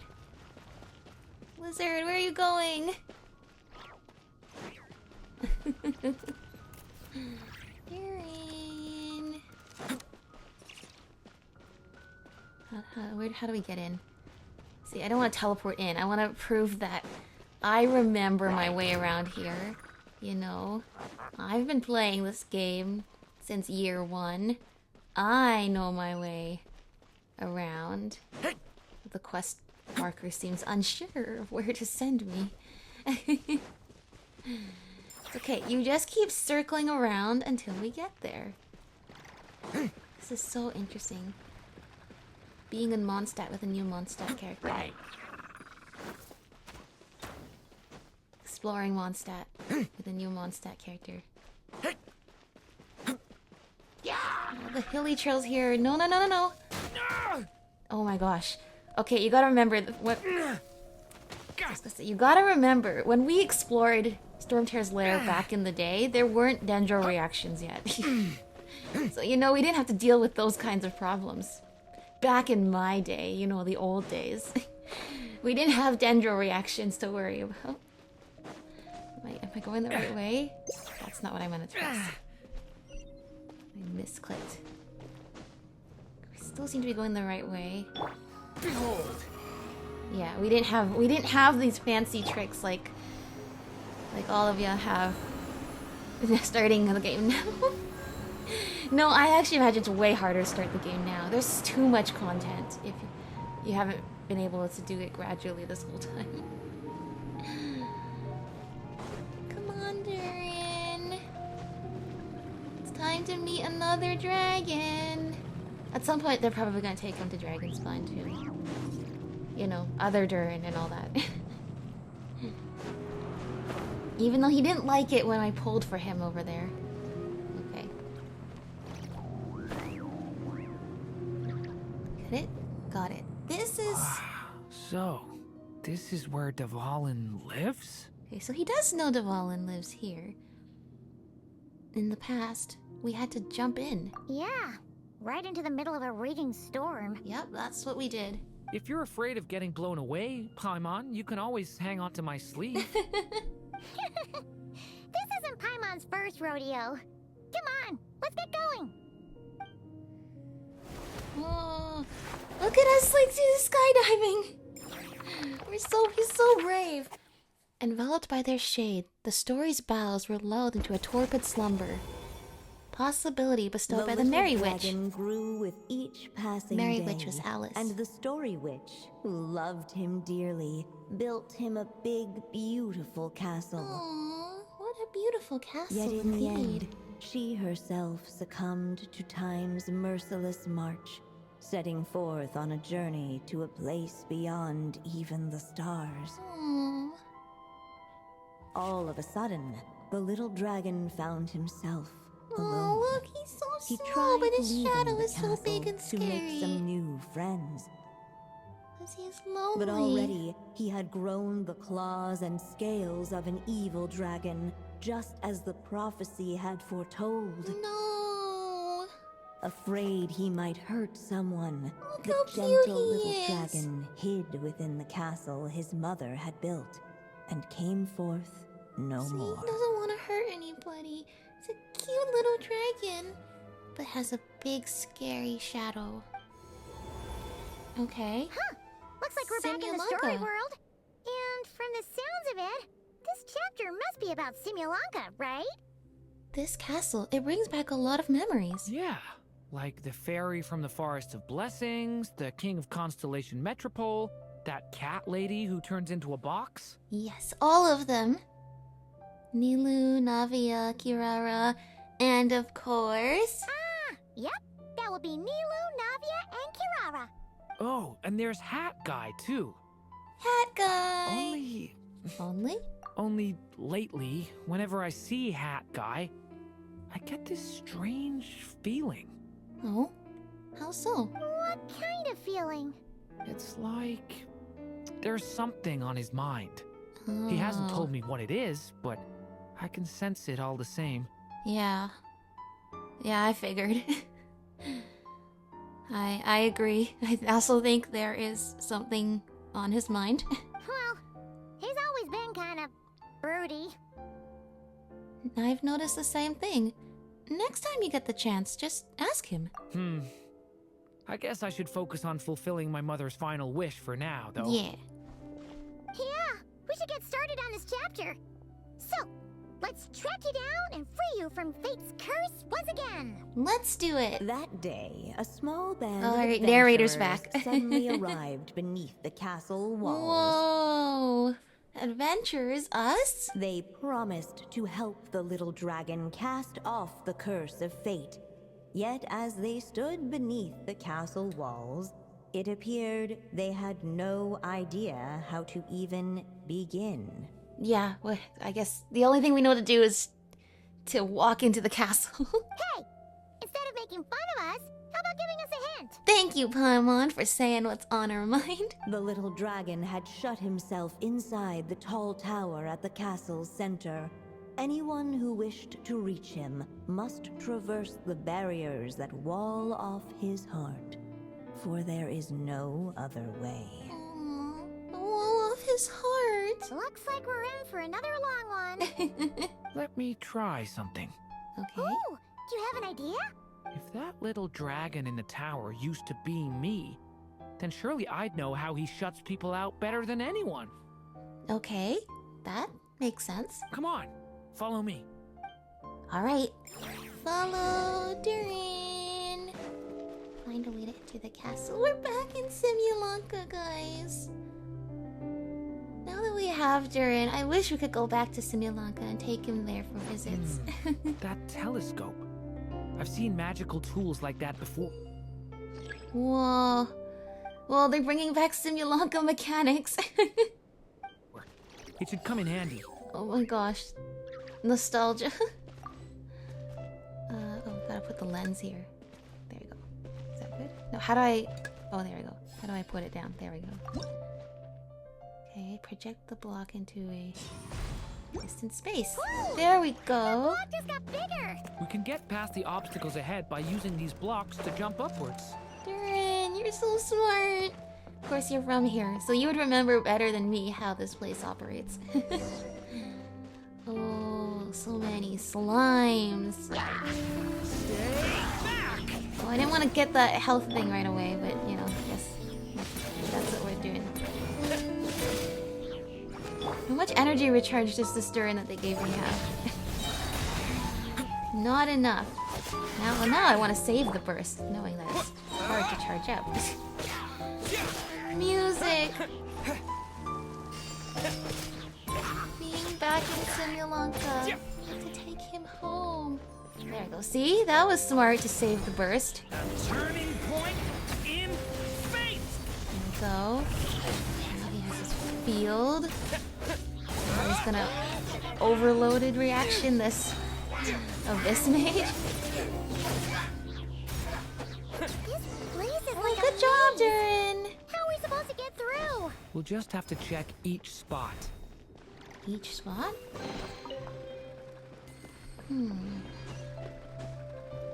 Makes sense to me, but it seems like a lot of spots we'd have to check. Do we want to pull this block back?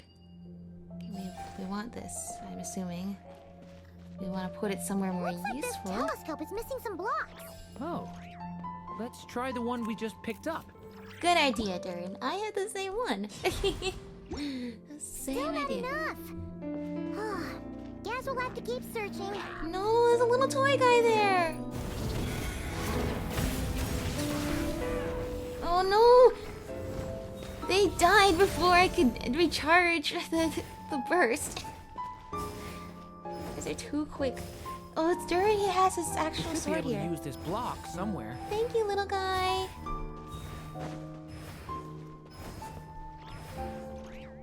There you go. Put that there. Nope, that's not what I'm trying to press. I want to press. No, oh. There. Operate. Everything in the right order. Push that into place. Ink? Oh, the ink. Ink is ready to be used. But am I ready to use the ink? Look!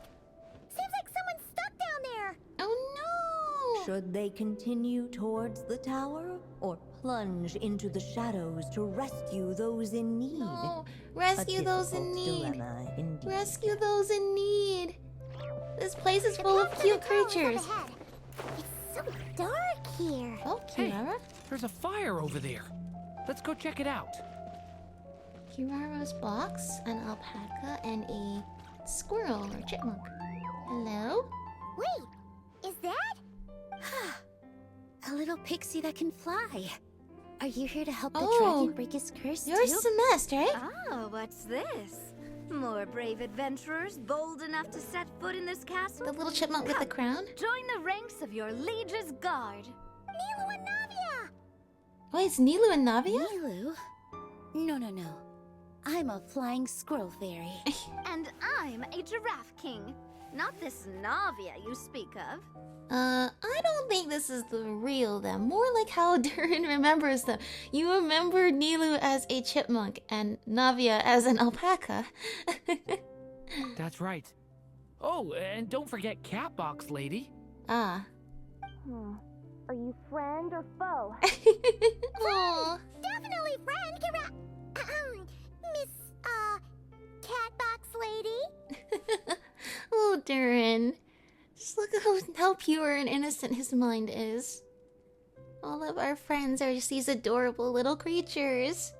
So our companions from Simulanka are here. Yeah, Simulanka is a big part of Durin's story. Yeah, that's where he's from. Guess it's no surprise the people we were with there would make an appearance. Okay, I think I get it now. Flying Squirrel Fairy, Giraffe King, Catbox Lady, please follow me. The shadows cast from the high walls of the tower were manifestations of the dragon's loneliness, barring the path of any visitor who wished to be his friend. No, we will break through the barrier as his friends. I know it. The group of brave creatures sought to aid the little dragon in lifting his curse, yet without light to lead the way. The group was trapped, waiting on a miracle. Well, miracle is here. Together we are going to break through to Little Durin, okay? These shadows are blocking our path. It seems like the little dragon is afraid to meet us. Aww. If only we had more firelight. But you three don't seem to fear these shadows. Why? Because I carry more than enough firelight for all of us. Yeah. Oh, Durin. That's such a beautiful answer. Besides, even though we're here to complete the story, who says it can't look a little different this time? That's exactly right. In fact, that's really the whole point of this adventure, isn't it?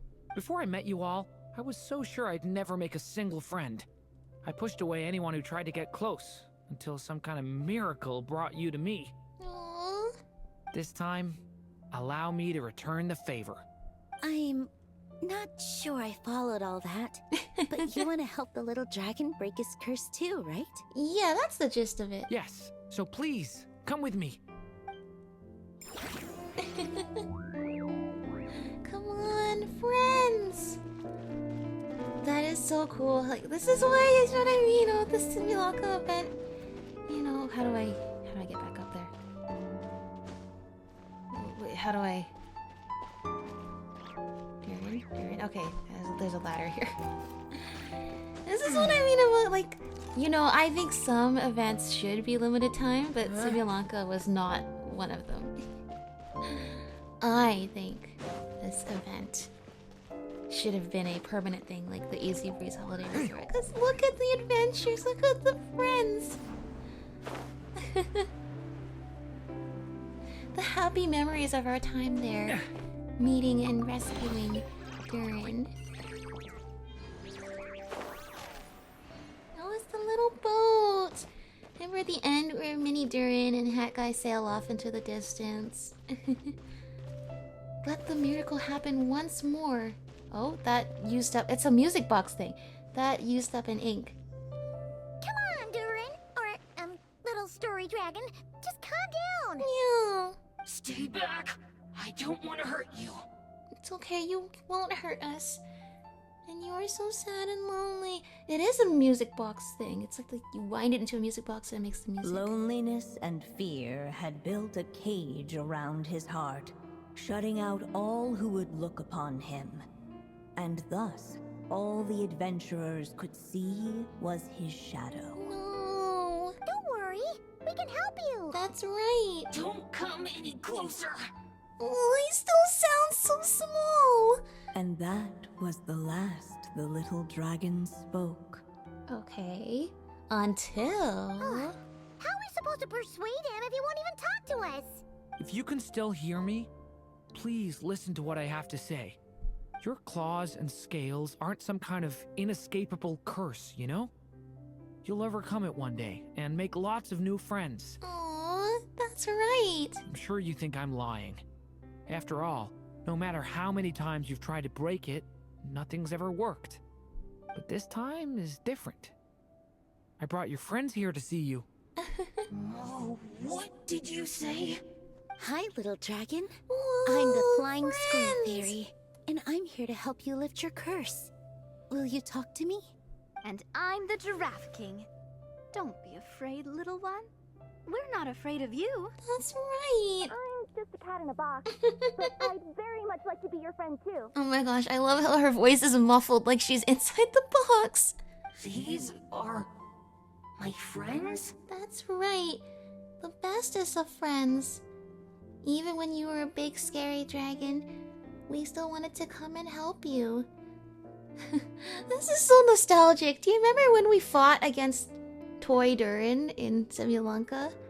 And then Hat Guy reaches out to him, understands what he's going through, and together all of us help break the curse and free Mini Durin. That was such a you had to be there moment, but it would have been nice if they made that prerequisite for this. Yeah, they're your friends in the future you've been trying to avoid. I can promise you that. They're reaching out, so you just have to ask yourself one question. Do you accept? Look how smiley he is! Dude, his smile lights up the room. After a long silence, heavy footsteps echoed from the tower's shadows. But still, the one who made them refused to step forward. Though the cage to his heart had been unlocked, the little dragon remained ashamed of his claws and scales. Aww. How can I face my friends like this? Don't worry, little dragon. We're gonna offer up our blessings and make a wish to the goddess of fate to release you from your curse. Yeah, that's right. Yeah, just like last time. That's exactly what we did last time. Make a wish? To the goddess of fate? At that moment, the Merry Witch made her Oh, entrance. hello, Merry Witch. I love how bouncy the Dodocos are, dude. Alice made sure all the Dodocos had like an insane animation budget. Hello, little one. Don't be afraid. With the blessings of your friends, your wish shall be granted. Yeah. Alice? Wait, you're the Merry Witch from the story? Correct. It is I, the Merry Witch, creator goddess of this realm. And it just so happens the goddess of fate is none other than my dear friend, the Story Witch. That's right. Alice was the goddess of creation, and Anya was the goddess of fate. I'm here to make good on my promise to lend her my second strongest spell. With this spell, she'll have the power to create an entire world.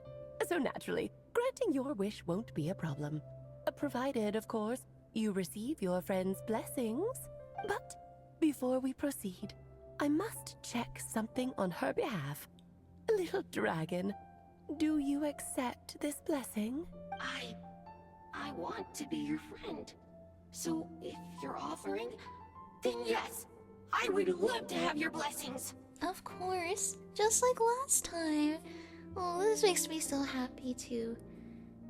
Even though M passed away a long time ago, all of her friends, they're still here, watching over her little child and making sure he can flourish in the world.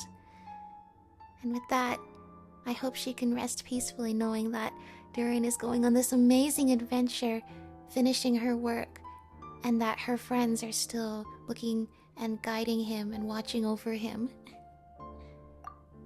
Were it not for the adventurer's blessings, this tale might have ended long ago. Thanks to them, another ending was now possible. Yay, we did it! Yet in that moment, they did not know if this blessing was truly a gift or just another trial in disguise. Well, even if it is, we're gonna face it together. Because I don't think Durin wants to be trapped in this castle, no matter what. What? You didn't say a word when we actually needed a clue, but now at a critical moment like this, you turn up and start playing mind games? I like how Ether's like, yeah. Another trial. Ha, that actually sounds about right. Be it the fictional problems of Simulanka or unavoidable conflicts in the real world, if you think about it, that's what they've been all along. True. But if it wasn't for those trials, I never would have met any of you. So, despite all that, I'd still like to give my blessings. That's the spirit! That's Come on, right. Durin! Let's help you make your wish come true again! Yes. All these friends. On behalf of both my past and present selves, thank you, my friends. Aww. Fortunately, a brave band of adventurers heard tell of the little dragon Wait, story. we're all Dodocos! Determined to lift his curse, they The fought their squirrel, way through countless the trials. Alpaca and the cat, and we're all To help him, Dodocos! they offered up their blessings and made That's a so wish to cute. the goddess of fate. That's right. At last, their wish was granted. Shaking off his scales, Oh, the he's little small dragon again. stepped out of the tower's gloom. But his time in the world beyond the castle would soon teach him this gift would bring blessings and trials of its own. Mm-hmm. A new page. A new story begins. And as far as the little dragon was concerned, the tricks of fate had just begun. Oh, the tricks of fate. Oh, we're back here. Hey, we didn't actually end up seeing Dvalin Durin's today. wish came true, just like it did before. Yay, we did it, Durin. If this story was written by my mother, then surely that was the last chapter we just completed. Well, unless she foresaw that you would have even more story beyond what she would get to witness. Oh yeah! So, in other words, we finished it! And yet, there's still 2 more days There's a left. wrap on Alice's task, and there's even some ink to spare. Right, Paimon. Like, as if Alice would give us ink to spare. Time to return the book, huh? You guys. Guess we'll have to wait for her to make contact, like she said. So, my mother's final story has finally come to a close. Oh, I like... Just when he smiles, I just feel so happy, you know? No, we're not done. Sounds like you're a little sad to see it end. Yeah. Back when I was still living in Simulanka, I was always under the illusion that my mother had never truly left. Every day I spent immersed in that world. It felt like she was right there by my side, still reading me bedtime stories. But now... Durin. Oh. Well, just like Lisa said, in Mondstadt, you never believe that your loved ones have truly left you. They'll still watch over you from the stars. And look at all that she's left for you. And her friends are still here. And now you have friends of your own that are still here. And in that sort of way, I hope you know that she's with you always. We're all here for you. That's right! And you've got so many other friends waiting for you back in Mondstadt. Yeah. Speaking of which, after all that flying around, Paimon's starting to feel hungry again. So, why don't we head back to Mondstadt? Perfect excuse for a big meal with the rest of the gang. Are they still playing Genius Invocation TCG? Now that you fulfilled your mom's final wish, a little celebration seems in order, right? It's just a pity we never got to see that big, beautiful dragon. Oh, is he saying that because we're going to see the big, beautiful dragon? You were really looking forward to meeting him, huh? He might not be here all the time, but Paimon's sure you'll get a chance at some Yeah, point. he probably went for a vacation. Alright, no worries. Anyway, since this feast is to celebrate me fulfilling my mother's final wish, I guess it should be my little treat. Pretty sure that's how humans do it, Oh, right? you know, Aaron, humans will fight over the bill. They'll come up with all kinds of excuses. No, we should be celebrating you. No, it's my celebration, so I should be treating you. You know, humans will come up with all sorts of ways to fight for the bill. Whatever excuse sounds right for their argument. But sure. No, okay, now I want to fight for the bill. No, this is celebration for you, so we should be treating you, right? Nuh-uh. This Yeah. one's on Traveler and Paimon. Celebrating each other's achievements is what friends are for. Yeah, Durin, what you actually need to learn is how humans fight for the bill. Honestly, when it comes to who treats who, human rules are so complicated. AKA, human rules are non-existent. See? He wants to be friends with you too. Dude. How did we hide... Venti, how did you hide Dvalin? And how did we not see Dvalin? They're watching us walk away. We didn't see this giant dragon just hovering midair. Venti, how do you do that? But the moment hasn't come. At least not yet. In any case, the story should have a better ending this time, don't you think? Oh? Yeah, you know, I would be inclined to think the story is over, but couple big clues. A, Durin's story is far from over. He had so many adventures after that point, which I think M would have anticipated. And B, if we need 5 calendar days to play this, and it's only been 3, and clearly there's still 2 more days of story left. No, but that makes sense. After all, maybe part of finishing the story is not just finishing the unfinished chapters, but writing entirely new chapters into the book too. Maybe M wouldn't have foreseen what kinds of adventures Durin would go on once he met his friends and once she had passed away. But I'm sure that she imagined he would go on new adventures. And I'm sure that there's blank pages in that book for those new adventures. Oh, are we gonna go to the cat cafe? Feels like we were gone for ages. Hopefully, everyone's still here. Hello. So, your adventure was a success, huh? Kaya! Want to grab a drink to celebrate? No, thank you. Thank you for the offer, but no.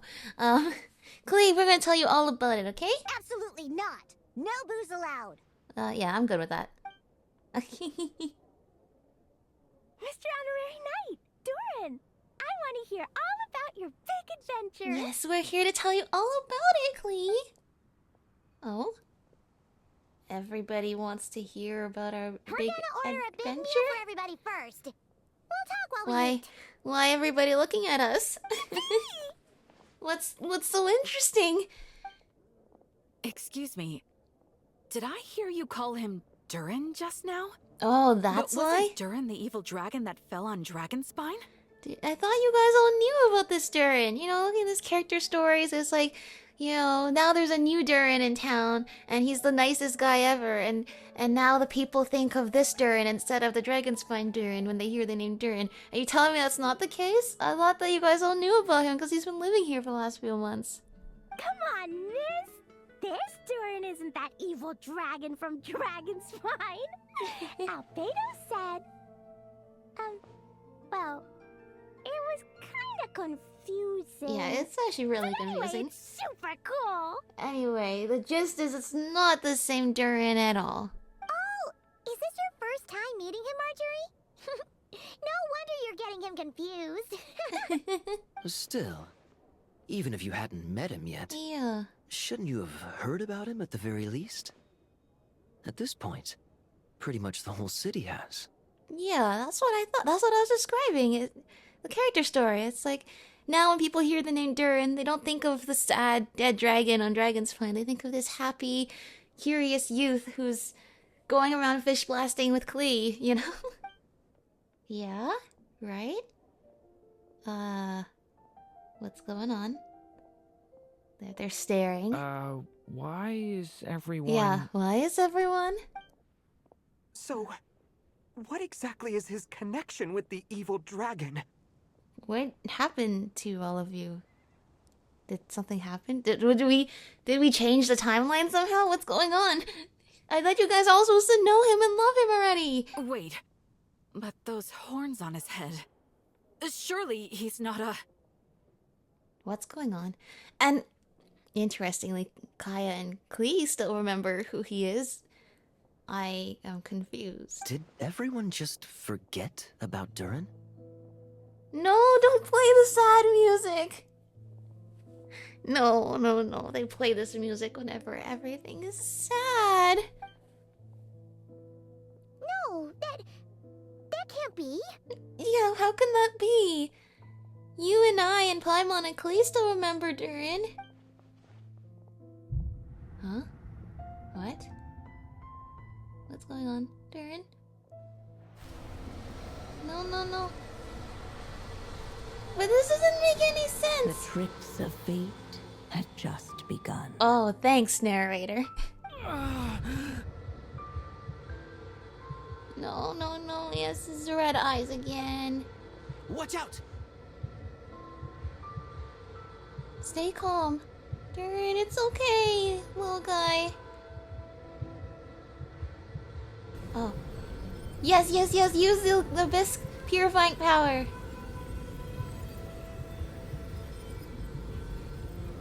This doesn't make any sense. No one got hurt. Did they? No one got hurt. Just everybody got super confused, including myself. Durin! It's okay. Aether would never let you hurt anyone. Oh, well, he's around. You ask Barbara to tend to Durin and then get him settled in the guest room. Barbara, you remember Durin, please? Jean, Lisa? I just had Barbara check him over. He's not badly hurt, but he seems to have burned through a lot of energy fending off some kind of dangerous power. Why do only the playable characters remember him? He'll need some time to rest before he wakes up. So, can someone explain what's going on here? It seems like, aside from Durin's close acquaintances, the people of Mondstadt have forgotten everything about him. How could that even happen? That's such a specific curse. Worse still, the abyssal power within him is showing signs of extreme instability. Could be a separate issue, though. I'm thinking it's I'm not not a sure. separate issue. I'm not sure either. I'm thinking it's not a separate issue, though. The abyss has the ability to contaminate Irminsul, which, you know, can do some strange things to people's memories. If the abyssal power inside him spirals out of control, Mondstadt will be in grave danger. Maybe we should ask Albedo. I completely agree. Yeah, I don't know who else we ask in this situation. All right then. As acting Grand Master, I'll send a letter requesting Albedo's immediate return. Until then, the Knights will watch over Durin. It's funny though, just Nod, Cry, and Mondstadt are so far away from each other, but we just kind of walked here, and now we're gonna get Albedo to just walk here across like the entire planet. That's pretty much all we can do right now. Durin. Also, allow me to look after this book for now.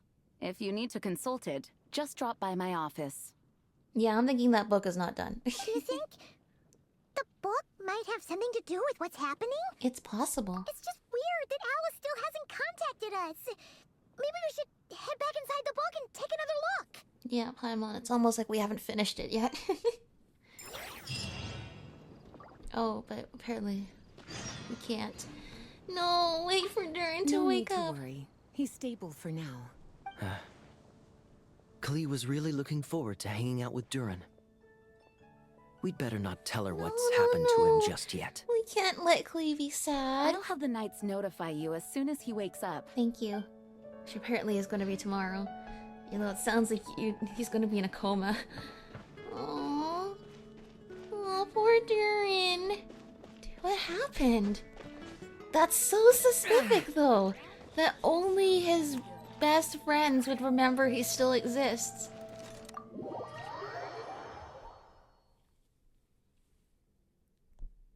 Where is Jean's office? Which one's Jean's office?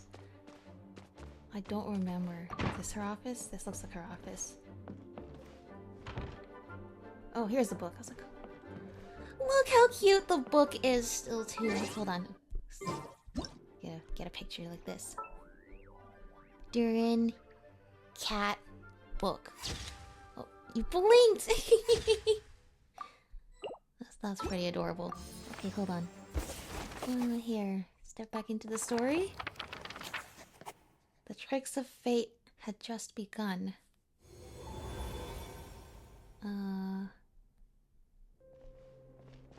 Is there something we missed? Is there something like super obvious? I'm not thinking there was anything we missed in here.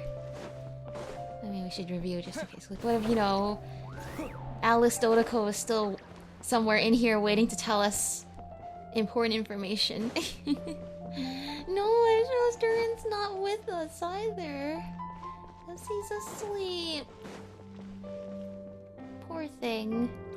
Good thing he has all these friends that will take care of him and haven't had their memories of him erased.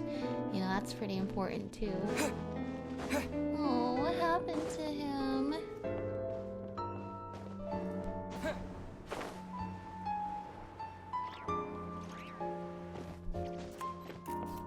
Durin, little dragon!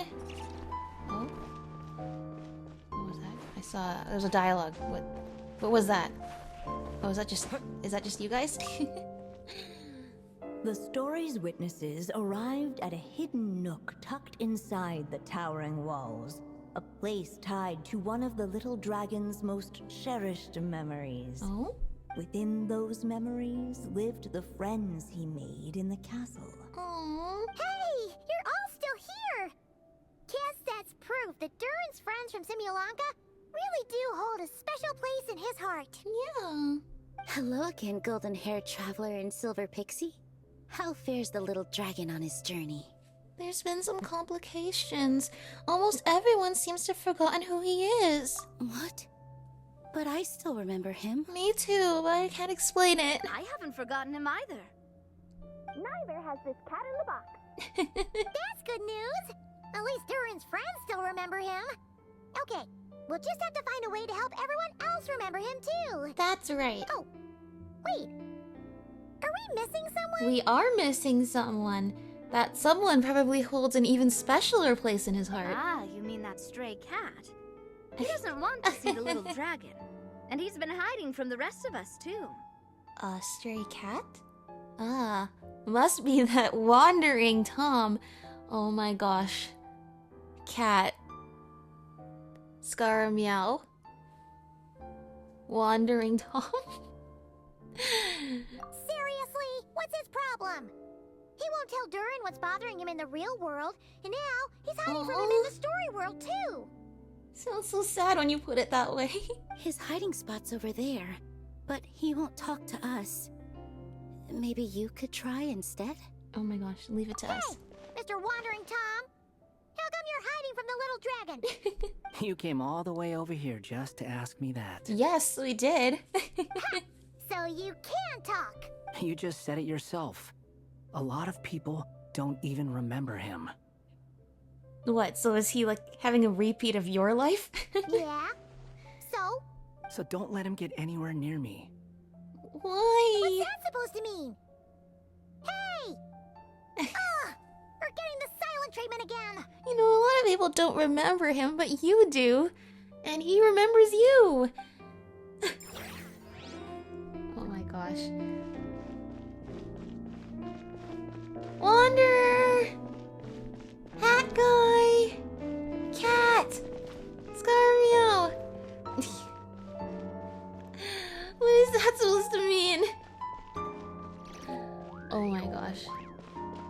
I think I know what happens in the next episode. I'm really excited. What do you mean? Just tell him to stay away. Well, knowing Durin, you'll tell him to stay away, which is his cue to stay even closer. But how could everyone just forget him like that? I know, right? Does he need another blessing? He was bound to face challenges in the world outside the castle. It would have been a pretty boring journey otherwise. If you ask me, the less eventful a journey, the better.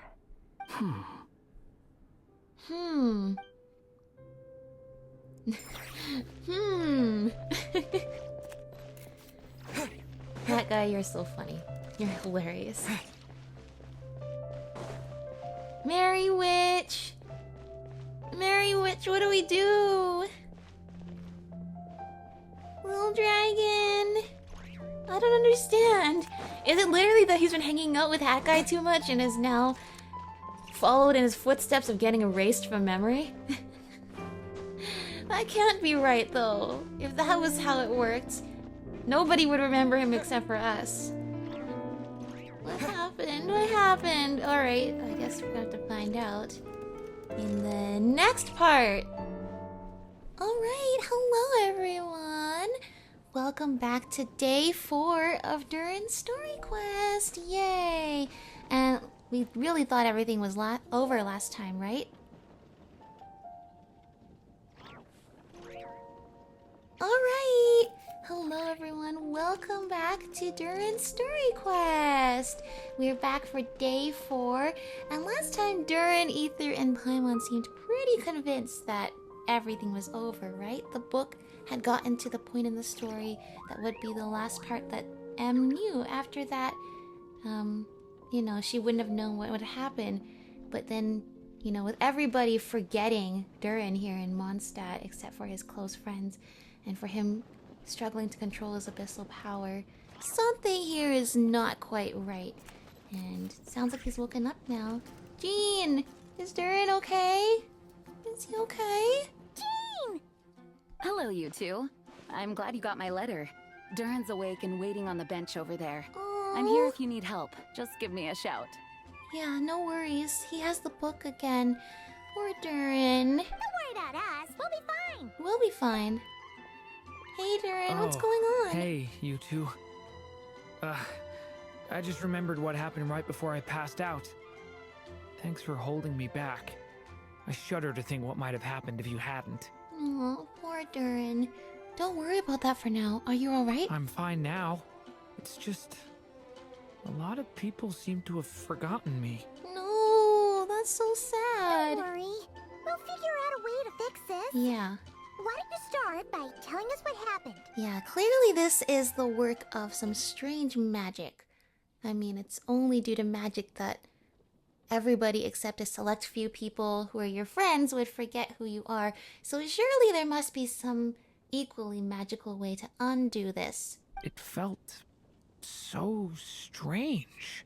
After I realized no one recognized me anymore, I suddenly felt like I'd completely lost contact with my body. No. Abyssal power lies sealed within this body I inhabit. So when I lost my connection to it, I lost control of that power too. Oh, there's the evil Durin. He looks so scary. It wasn't until I heard everyone calling my name that I was able to reconnect with my body. Oh, I'm glad we were able to help you then. You lost contact with your body? Does that mean there's something wrong with it? Sounds like we need Albedo more than ever. Yeah, this is way beyond how we understand things work. I don't think the problem lies in Albedo's alchemy. Huh. But then, why are people forgetting you? Guess that's what we need to figure out.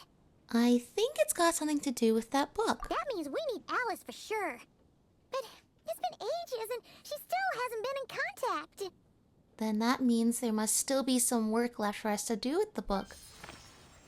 Oh? Now would be a really good time for a hint. How could the story's budding branches even hope to reach beyond the towering walls? Leaving the castle, the witch went off in search of the tallest, grandest tree in the whole world. High up in the canopy of that tree, she sought a resting place, a refuge where the little sapling might take root. Ooh, there's Celestia up there. Do you see it? Oh, why'd the windmill suddenly go faster? Well, we know where the largest tree in the whole world is. Go to that place, for it was there that the sapling felt its first breath of wind. We know where the largest tree in the world is. Huh? Was that another clue? Does that mean the story isn't over yet? Well, Paimon, that seems to be pretty clear. Leaving the castle. It just occurred to me. If this story is all about my own experiences, then wouldn't what happened after I left Simulanka be part of it too? That's exactly what I'm thinking too. You know, we've been helping to add to these unfinished chapters, you know, making sure that they're complete. But there must be space for you to write the story that happened after those unfinished chapters were written too, right? Look how much you've lived. Look at all the experiences you've had since then. There must be a place in this book for them too.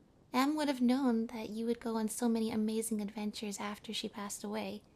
But how could she possibly know exactly what would happen? And even if she did, how could we know when the story was complete? Well, looks like we got to go back inside this book. Yeah. Since we can't reach Alice right now, we'll just have to get to the bottom of this ourselves. Alice knows what we're doing. She's just waiting for us to finish the book. But first, we gotta figure out where this riddle wants us to go. Well, where is the biggest tree in all of Teyvat, Paimon? The tallest, grandest tree in the whole wide world. Huh. The only place that ever gave me that feeling was the one I ended up in right after leaving Simulanka. That's right. They had great coffee there, too. And so many books you'd never run out of things to read. You mean Sumeru City? Think about it. Our search in Mondstadt began in a library, right? Well, Sumeru City's got one of those, too. And it's absolutely huge. What do you say? Should we try looking there? That's right. They have a giant library inside a giant tree. That's definitely where we need to go. Huh. Let's do it. That does kind of make sense. And it's not like Paimon's got a better idea. It's worth a shot at least. All right. Let's just give Jean and the others a heads up first. Well, it sounds like you've got a plan, so I won't interfere. Dude, at least our friends still remember Durin. It'd be so hard to explain who he is if we had to explain who he is to all of our friends too. All I ask is that you stay safe. Albedo won't be back for some time, and until he is, we can't know for sure how dangerous Durin might be in his current state. Well, don't worry. He's with us, and we're not gonna let him hurt anybody. I'm so sorry about what happened before. Believe me, I'm not blaming you, and neither is anyone else here. If anything, it's the opposite. We're all just worried about you. Yeah. Worried? About me? Come with me. I want to show you something. As soon as they heard you were awake, they all hurried over to see how you were doing. You all came to see me? Aww. Look how many people care about you, Durin. Everybody just wants to make sure you're okay. A little birdie told me you're working on finishing a storybook. So maybe all those people losing their memories is just a plot twist, waiting to be resolved. Miss Lisa, you always seem to know how to put my mind at ease. Please, everyone, don't worry about me. When I get back, I'll find a way to complete my mother's story, and the one we started, too. That's right. That's right. I don't know what's causing everybody in the real world to lose their memories of Durin, but this is just indeed another twist in his strange, stranger than fiction life. Alright, well, the first place that Durin went when he came from Simulanka was Sumeru, because he followed Hat Guy here. Hat Guy brought him to Sumeru City, where he's been studying, where he's been working. So this is the first place that Durin got to go. So into the academia we go. Although I imagine for a little dragon who's only ever lived in a fairy tale world, this place of scholars and big words and heavy books must be very, very confusing and overwhelming.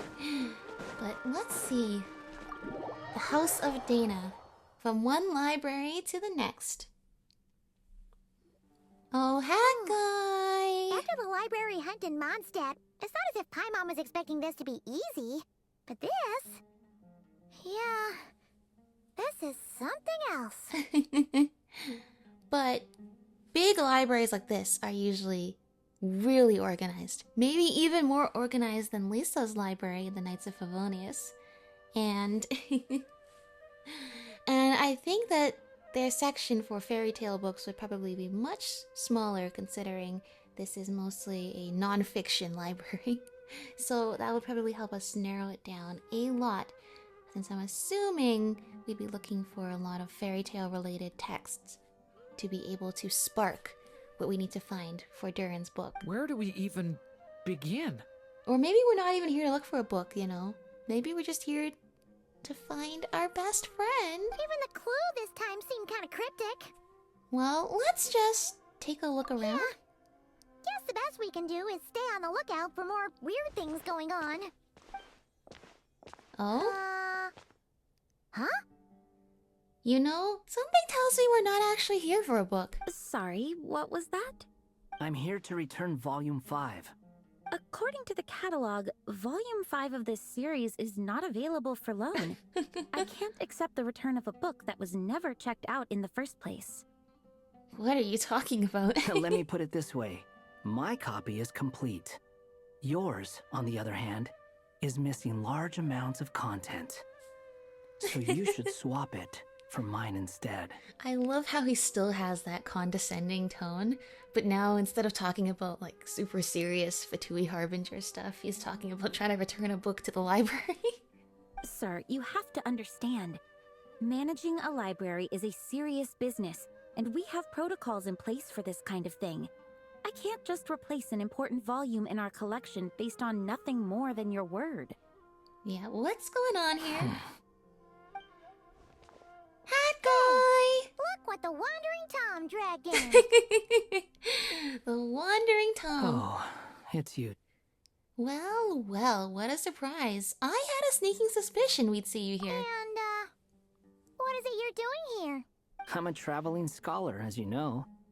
Isn't a library the most natural place for me to be?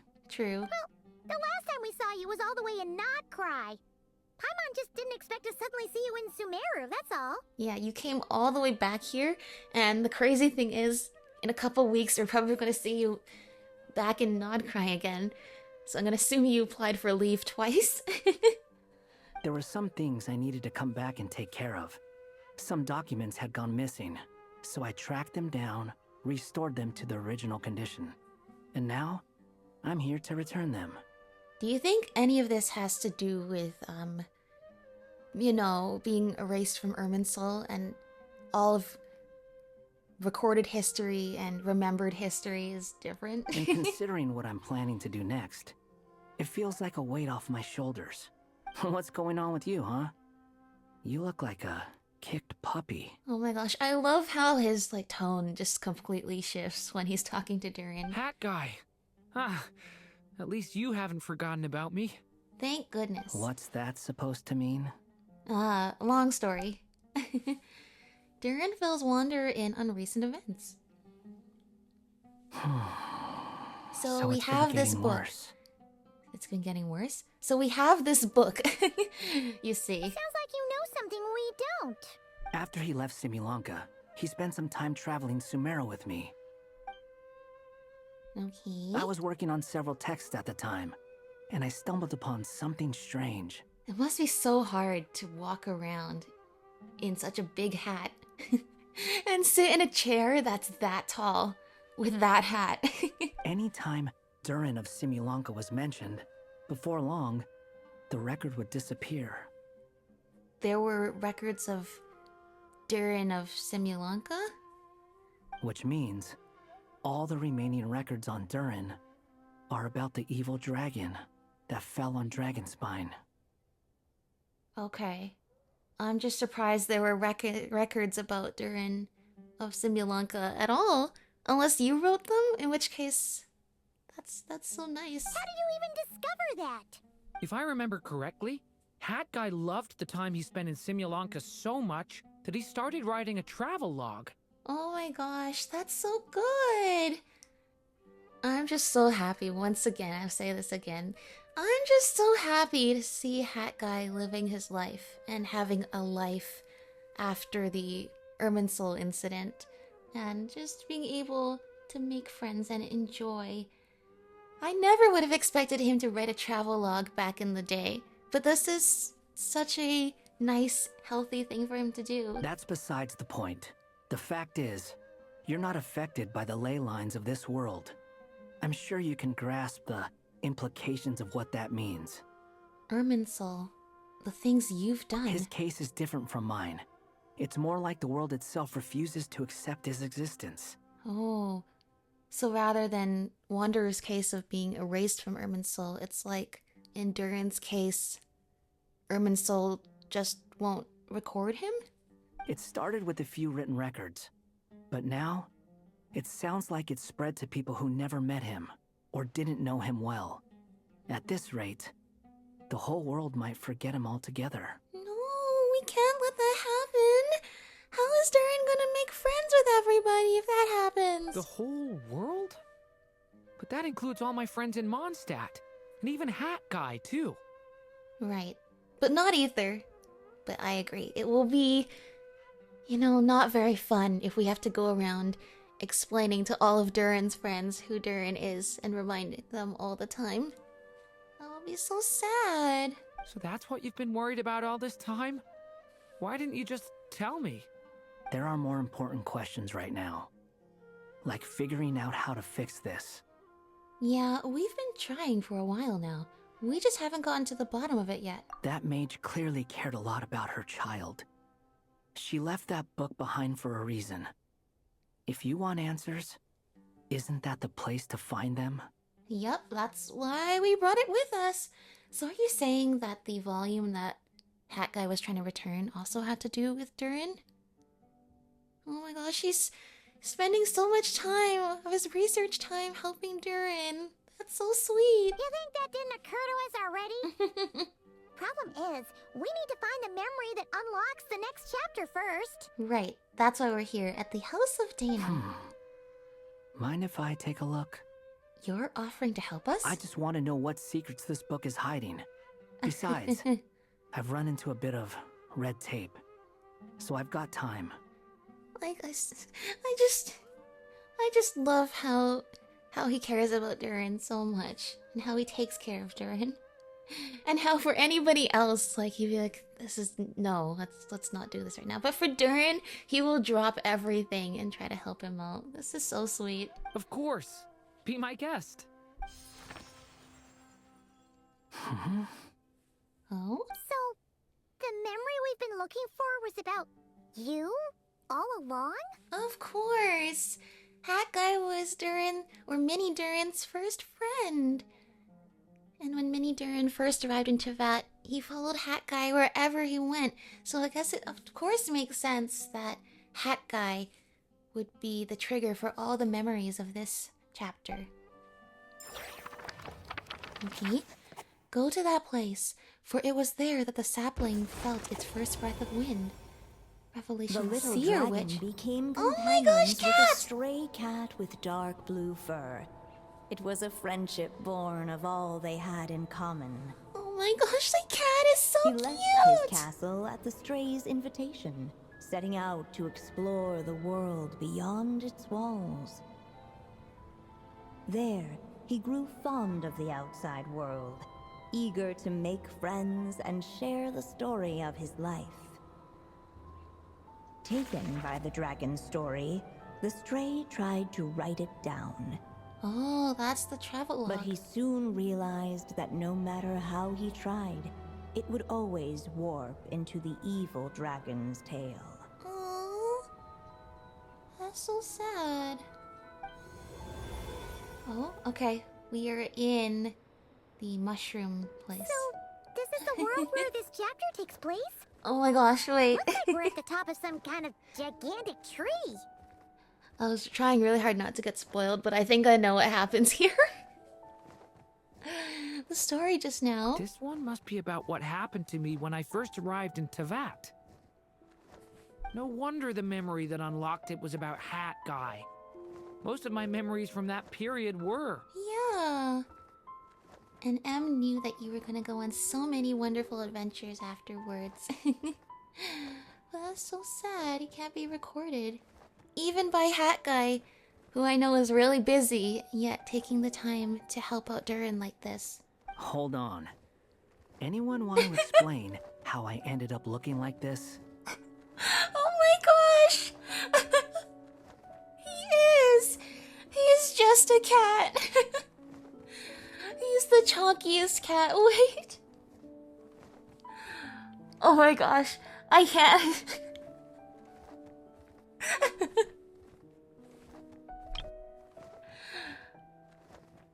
Oh my gosh, that face. I am so glad they did not forget about Wanderer being a cat. They made him the cat in the fairy tale 3 years ago, and people loved it, and they're like, yeah, we need to bring back this concept. They didn't just make him like some generic cat, but a blue version. They made him the chunky cat. Wander Meow. Oh my gosh, he's so cute.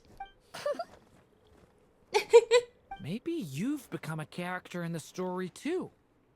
The way you appear here is basically how Durin sees you. Oh, right.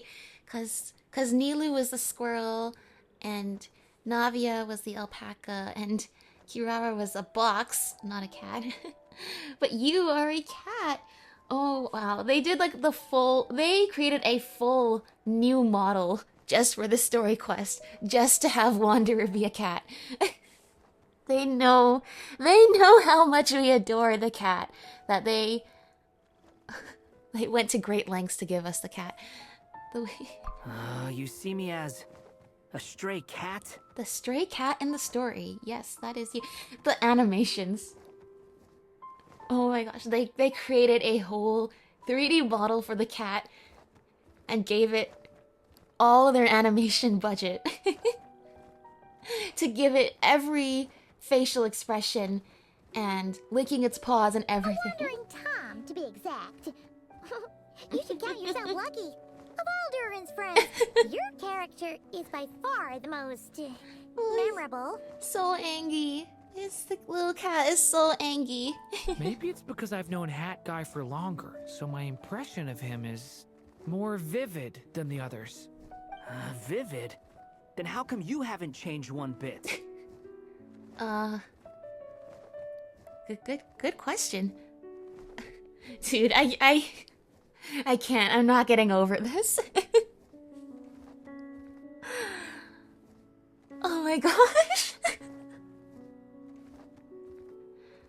I'm just thinking about 3 years ago, how depressing Wanderer's story is. I am so happy that somehow the threads of fate, the path that Urban Soul has recorded, everything in the entirety of the world, our world and Tevat's world, has come together and accumulated such that we get this cat. The stars of Simulanka have perfectly aligned to give us this chunky cat. Guess that means the impression the traveler left was so vivid, it didn't need changing. Just every movement. I'm just like, wow, they went all out with this cat. Oh, hello, everyone. Ready for today's adventure? It's Mini Durin. It's the storybook Durin. Oh. So you're not playing yourself in this one?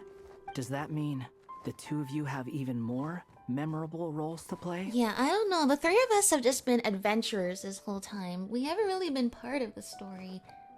But I guess you are, so... It's like, there was a Wanderer in the previous day, and day 3 too. But it wasn't you, it was the storybook Hat Guy. So I guess you are now animating that role. You have now taken over the consciousness of the storybook Stray Cat. This is Alice's magic we're talking about here. She's the only one who can make sense of it. Where are we going today, kitty cat? Dude.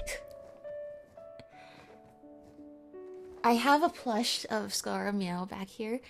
Now I really want to get a plush of Mini Durin so I can just have the cat and the dragon. Like, they are so cute! Whatever. Just follow me. Same as always. Oh, the tail. The tail. Oh, it's Durin's tail too, I guess, but the cat's tail? Okie dokie. Can we chat along the way? Guys, they're so precious. We have to protect these two at all costs. If you have something to say, just say it. Oh my gosh. That's just like the perfect reaction image ever. Was that seriously how the two of you communicated when you first got here? Aww. Yep. Anyway, how do we get ourselves out of here? Well, you are part of the story, so you gotta play your role, and the three of us just have to follow you. Usually, the narrator gives hints to help us figure out what to do. Speaking of which, about time we got some of those, don't you think? That's right. The story's vines Thank you, had narrator. woven themselves together into a giant tree, the boughs of which a little storyless dragon now paced, homeless among its leaves. Aww, doesn't belong here. He had to find a way to leave this place and set off in search of a home of his own. If he stayed, the world would erase him from its memory altogether. And we don't want that. Look how much Mini Durin had to overcome to be able to leave with his friends and leave Simulanka and not be this scary dragon with all these claws and scales that scared everybody away. We can't let all of that work go to waste and just have him be erased from the world. To leave this place? But where am I supposed to go? The little dragon felt completely lost. Just like the vines, the road ahead branched off into different directions, twisting and turning before disappearing into the mist. We're so lost. But as luck would have it, a prophetess waited up ahead. Perhaps she might know where each path might take him. The seer witch, Barbeloth. Alright. Oh, we don't have... I thought they might give us Wanderer, but nope, because he is the cat. It's just Durin and Ether again. Hello, Bee. Oh my gosh, the little cat. The little lost dragon. Little cat. It's true. My friends and I are lost. This meeting was no accident. The prophetess was in fact the seer witch, here to present her promised gift. That's right. The seer witch.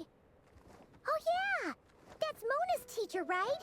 The old hag? I mean, you probably shouldn't call her an old hag in front of her. Insolent child. Yeah. I am the seer witch, your prophetess, not some old hag. Sorry. Now, little lost dragon, I have come to bestow the gift I once promised. A prophecy. This quest is just cuteness overload. A prophecy? Hear me now, for my prophecy is this. One day, the dragon from beyond the castle shall be reborn, and none may avert its coming. I was like, where's Wanderer? And then I realized he's the cat and he's too short. No, we don't want that. The wind took the prophecy and swept it off into the distance. And so, the little dragon was shown a path to wander. A path shown by the wind? Could that be referring to what happened back in Mondstadt? As far as I remember, once that alchemist from Mondstadt learned about the prophecy, he chose to stand with you against the evil dragon. He used to look up so high in order to see Mini Durin flying up there. So, what does any of this have to do with you being forgotten? Oh, wise witch of prophecy. Could we trouble you with another question? Pretty please. As enigmatic as she was elegant, the seer witch spoke no more, for her thoughts had long since returned to the starry firmament above. Yeah, she's out of recorded dialogue. The seer witch was my mother's friend, so the prophecy she just gave should turn out to be helpful. Well, it's not like we've got better options. But if all we need to do is leave this place, which path should we take? Any ideas, Durin? Why don't we take a look around? That's as good an idea as any. Aww. Oh, it's so nice to see Durin and Wanderer's dynamic, though. You know, even the Wanderer sort of like acts like, oh yeah, just follow me around. You can tell he still really cares about Durin. Anything else? As enigmatic as... Nope. Okay. This Dodoko has now said all of its lines. Find a way out. Find a way out, huh? That looks like the withering out there. Oh. Think. Go to where the wind blows. Pass through the thorny bushes.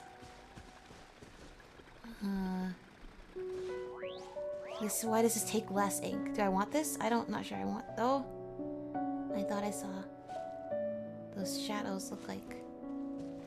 Yeah, like the evil dragon is passing through. No, we don't want to do. Oh, I see the boat! Go to where the wind blows. Kept blowing, but the little dragon had not yet resolved to follow it.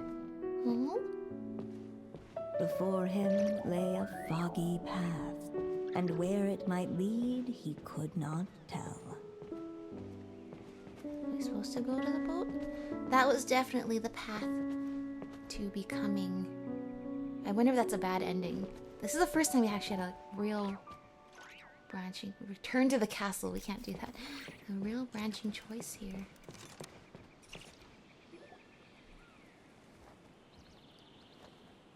If we go this way, we'll be heading back to Mondstadt, just like we planned. Out of all the options so far, this seems like the safest, right?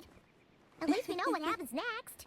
He helps stop the evil dragon from returning, gets a new body, makes a whole bunch of friends. Yeah, that's what we know as history. Unfortunately, that's not the history everybody else seems to remember. Who all just forget about him. Aww. Like I said, like, Wanderer talks so differently when he was talking about Durin or talking to Durin. But you didn't forget, Hat Guy. I'm just saying, choosing this path wouldn't solve the main problem. You'd still end up being forgotten. Maybe future chapters hold the answers.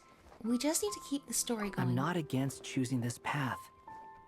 I just wonder what secrets it might be hiding. Don't smile. Why does it look so weird if he smiles like that? Dude, I'm still losing it over him being a cat. Don't smile like that, it's weird. Let me think about it. I don't think I've seen him smile as a human. Or as a human-like person. I don't think I've seen him smile in his regular form, ever. Oh my gosh. Does the boat do anything? This is the boat that Mini Durin and Hakai used to sail out of Simulanka and into Sumeru. I mean, does the boat do anything? Observe. Hold on! That looks familiar! Wait, isn't that the Durin? That's right! We called the boat the Durin. Yep, that's the Durin, all right. But what's it doing here? Beside the story's branches, there appeared an origami boat from another tale. Wow, even the narrator sounds confused. Judging from the narrator's reaction, it probably wasn't meant to be part of this chapter. This was the exact boat that Hat Guy and I rode when we set off to explore Tavat. Wow! So we can actually ride it? Yeah, that's what you guys did all that time back then. Of course. And it can even fly. Back in Simulanka, Me and my friends used to be able to hop on and get almost anywhere in no time. Yeah. Whenever I'm lost in Teyvat, I can't help thinking about it. Imagine how great it would be if they had something like this there, too. Yeah. They have something similar in Fontaine, but they don't just float with magic. Those boats have to have a big balloon on the top. So did the little dragon become enraptured by this fantasy. And fantasy it was, for in the world beyond the castle, no paper boat had ever flown before. She sounds doubtful. Are you trying to doubt us? Are you trying to railroad us? Oh, yeah. How could a paper boat even fly? Aww, Durin. Way to kill the mood, narrator! Yeah, thanks, narrator. In the world beyond the castle. Okay, we can't use it. We can't use it because we're not in Simulanka anymore, okay? Wouldn't that be cool though if we could go sailing again? I still think you should keep going, little dragon. If you leave the castle, you can accomplish something amazing and make a bunch of friends along the way. Really? Then Yeah. let's go! Let's do it. Go to where the wind Unable to blows. preserve his story, the little dragon wandered astray. Fortunately for him, a certain prophetess had left behind a prophecy to guide him. The wind took the prophecy and swept it off into the distance, and so the little dragon was shown a path to wander. Following the wind's guidance, the little dragon made his escape. With his cat companion. In turn, the prophetess affirmed the little dragon's choice, leaving an extra secret as her parting gift. Oh? And that is? Now that you've made up your mind, I shall keep my promise by explaining Fate's little trick. Okay. Tell me. Long, long ago, the gods of the high heavens gave the world outside the castle a magic of its own. They called it storytelling. Oh, the magic known as It storytelling. was a magic of almost unshakable power that governed how people met, grew close, and understood one another. Each person had a story meant for them and them alone. One whose ending was written in the heavens long ago. Are you saying everybody's destiny In was truth, preordained? Your story and the evil dragons are simply two versions of the same tale, and that is something the magic of storytelling cannot abide. Oh. Beyond the castle's walls, your story cannot take root, for the evil dragon's tale has done so already. Oh, is there anything we can do? Is that it? Is that all she has to say? We already figured that out. The wind took the prophecy and swept it off into the distance, and so the little dragon found a path to wander. That was the secret? I feel like we didn't learn anything from that though. I see. What does that mean? You still don't get it? Simulanka Durin and Teyvat Durin share a special kind of connection. Their fates are mirror images of one another. He's so smart. This is why he's the one studying at the academia and not us. While they were in two separate worlds, there may have been some mutual influence, but their fates were independent. But when Simulanka Durin came to Teyvat, a version of his fate already existed there. So, how can two fates exist at the same time? This is so complex. Oh, but he's a completely different Durin. Why is his fate so inextricably linked with the other Durins? They might have had the same backstory, but when it really comes down to it, aren't they two completely different entities? The answer is, they can't. The rules of this world don't allow it. You can't return a book you never checked out in the first place. I see. So that's what it all comes back to. So, what's Durin supposed to do? Yeah, we went through all of that. We gained a better understanding of the problem, but we still don't really have a solution. Those mages seem to have come up with quite the ingenious solution. Oh, okay. Can you translate that for us?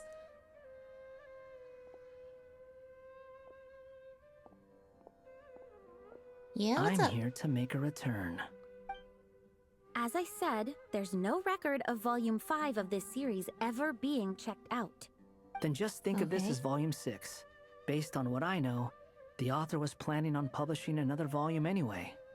The catalog does have a slot reserved for Volume 6. So, this is it? You know, I'm not sure this analogy really works, and yet it fits exactly what he's trying to tell us. Sure, let's go with that. All you need to know is, I'll be the one writing this series from now on. Yeah, you tell her. I mean, I normally wouldn't recommend going to the librarian and saying that, but we actually know that Wanderer is pretty much a genius, and he is incredibly good at what he has chosen to study. So, you know, why not? But furthermore, what he's showing us is what he thinks the solution is. If Simulanka Durin can't exist here because his fate is overlapped by Abyss Durin's fate, then what we really need to focus on is writing the story after the part where Abyss Durin fell. Right? The part where his story ends. Simulanka Durin's story can begin. Is that what I figured? I mean, I think that's what you're... I think that's what he was trying to show us. Like I said, he's really smart. Remember the red tape I mentioned before? Well, I just took care of it. Now, I guess you'll be off to see your alchemist friend? It should be pretty obvious by now. He has the answers you're looking for. Oh my gosh, he's smiling. Well, we do have a whole bunch of things to confirm with Albedo, that's for sure. But didn't Jean say he'd be gone for quite a while? I mean, I assume he's back in Nodcry, which is where both Wanderer and Durin were a couple days ago, so it can't possibly take that long. I'll join you.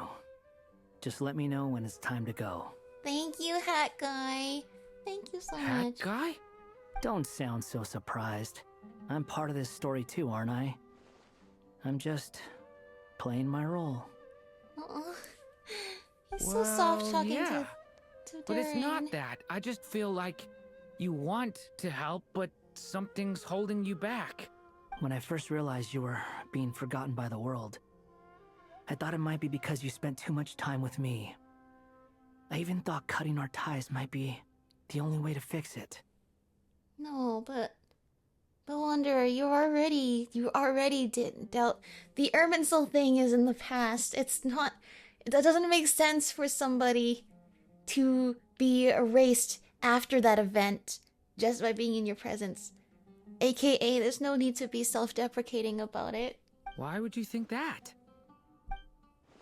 He once made the whole world forget him, so he was worried Durin might be affected by what he did. That's true, you know, in a lot of these stories, there is a real concern about messing with causality and, like, the ripple effects, and, like, it even affects, like, parts of time in the timeline you didn't even think it was going to affect. But thankfully, I don't think that's what's happening here, so you're good. It doesn't matter now. Judging from the answer this book has given us, I was probably overthinking it. Yeah, that's a relief.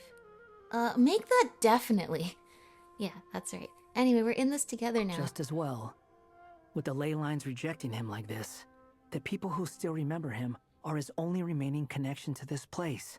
If that last fragile tie was broken, who can say what devastation his unbound body might unleash? And to think I'm one of the people keeping you here, instrumental in helping change your fate.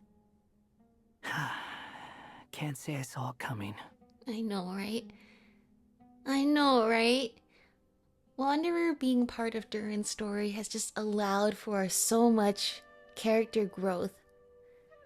To have this person that he wants to help not go down a dark path, you know, not have a life full of tragedy like he did. this whole thing about changing your fate, this was what he was really trying to accomplish with erasing himself from Irminsul. But it didn't work. It didn't work, and now he has a new, albeit different way to change fate by being able to help someone else change their fate. Or at least write a better one for the future. And that's what he's doing for himself, too. And I think that's really what we learned from Wanderer's story, too. The ultimate outcome is you can't erase your past. Even in a world where Wanderer literally erased his past, it still didn't work, really. Because that's part of who you are. And the only thing you can do is continue writing a new future, a better future than the tragedy of the life he had before. So, here we're still seeing Wanderer and Durin's stories with that parallel there, is that it's all about you can't change what's happened in the past. Everything that happened in the past has made you who you are today. All you can do is write a new future. A future with a better fate than what you faced before.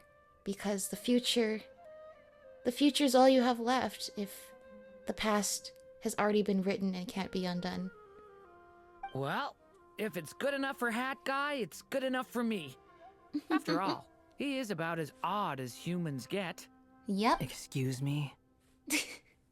Come on.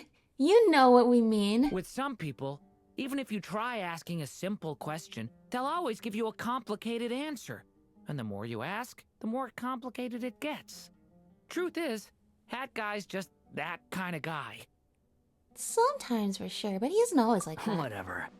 All I needed was a yes or no. So we can quit it with all the back and forth. Oh my gosh. Yay!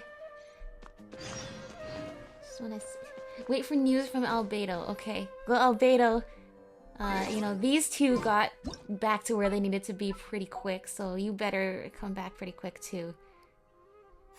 Just seeing them around, you know. It puts a smile on my face. It really does. It really does, just to see. Like I mean, I've said it 100 times. I'm just really happy. I'm sticking around for the next few days. So, when it's time to go, you know where to find me. Yep, you'll be standing at the same bookshelf. If you feel like stepping back into the story, just come find me. Sounds good.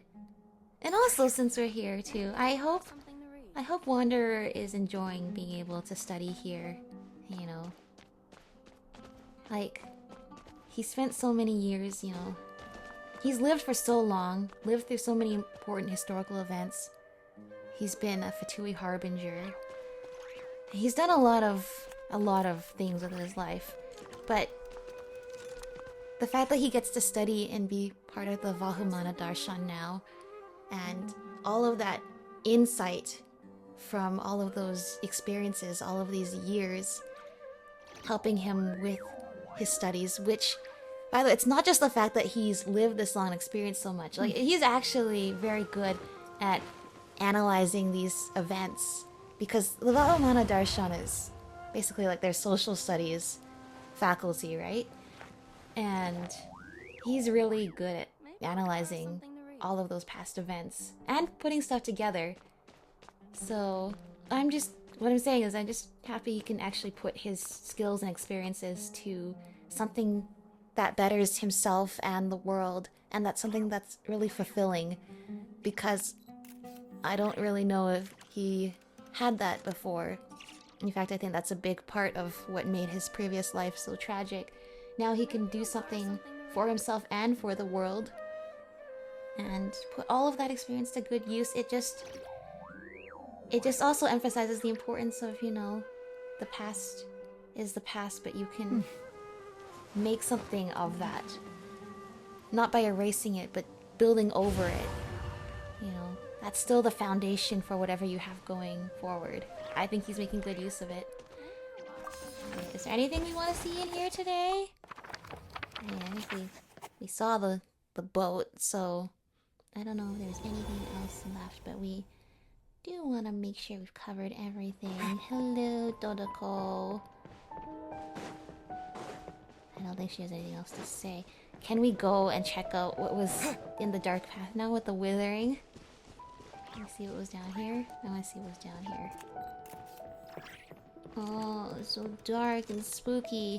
I wonder what happens if you did go down here. Is there a bad ending? There must be a bad ending. I should look it up after.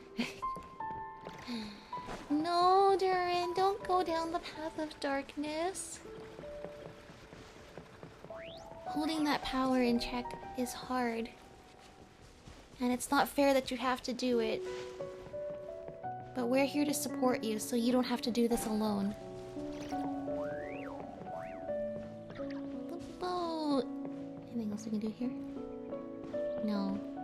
It would be cool if the boat was our path to making a different future. I mean, here's the thing, right? Is there are laws of science and physics in Teyvat, but the Hexenzirkel witches still are able to use their magic in Teyvat. So why not have a paper boat? But clearly it didn't make it all the way to Teyvat the first time, so whatever magic it's running on must have limitations that still apply even now. Alright, we are almost at the end of this lovely little adventure with Durin. Of course, the end of this story, not the end of Durin's story, because I hope he has many, many adventures to go on even after that. But I will see you all for the final part. Bye, everyone!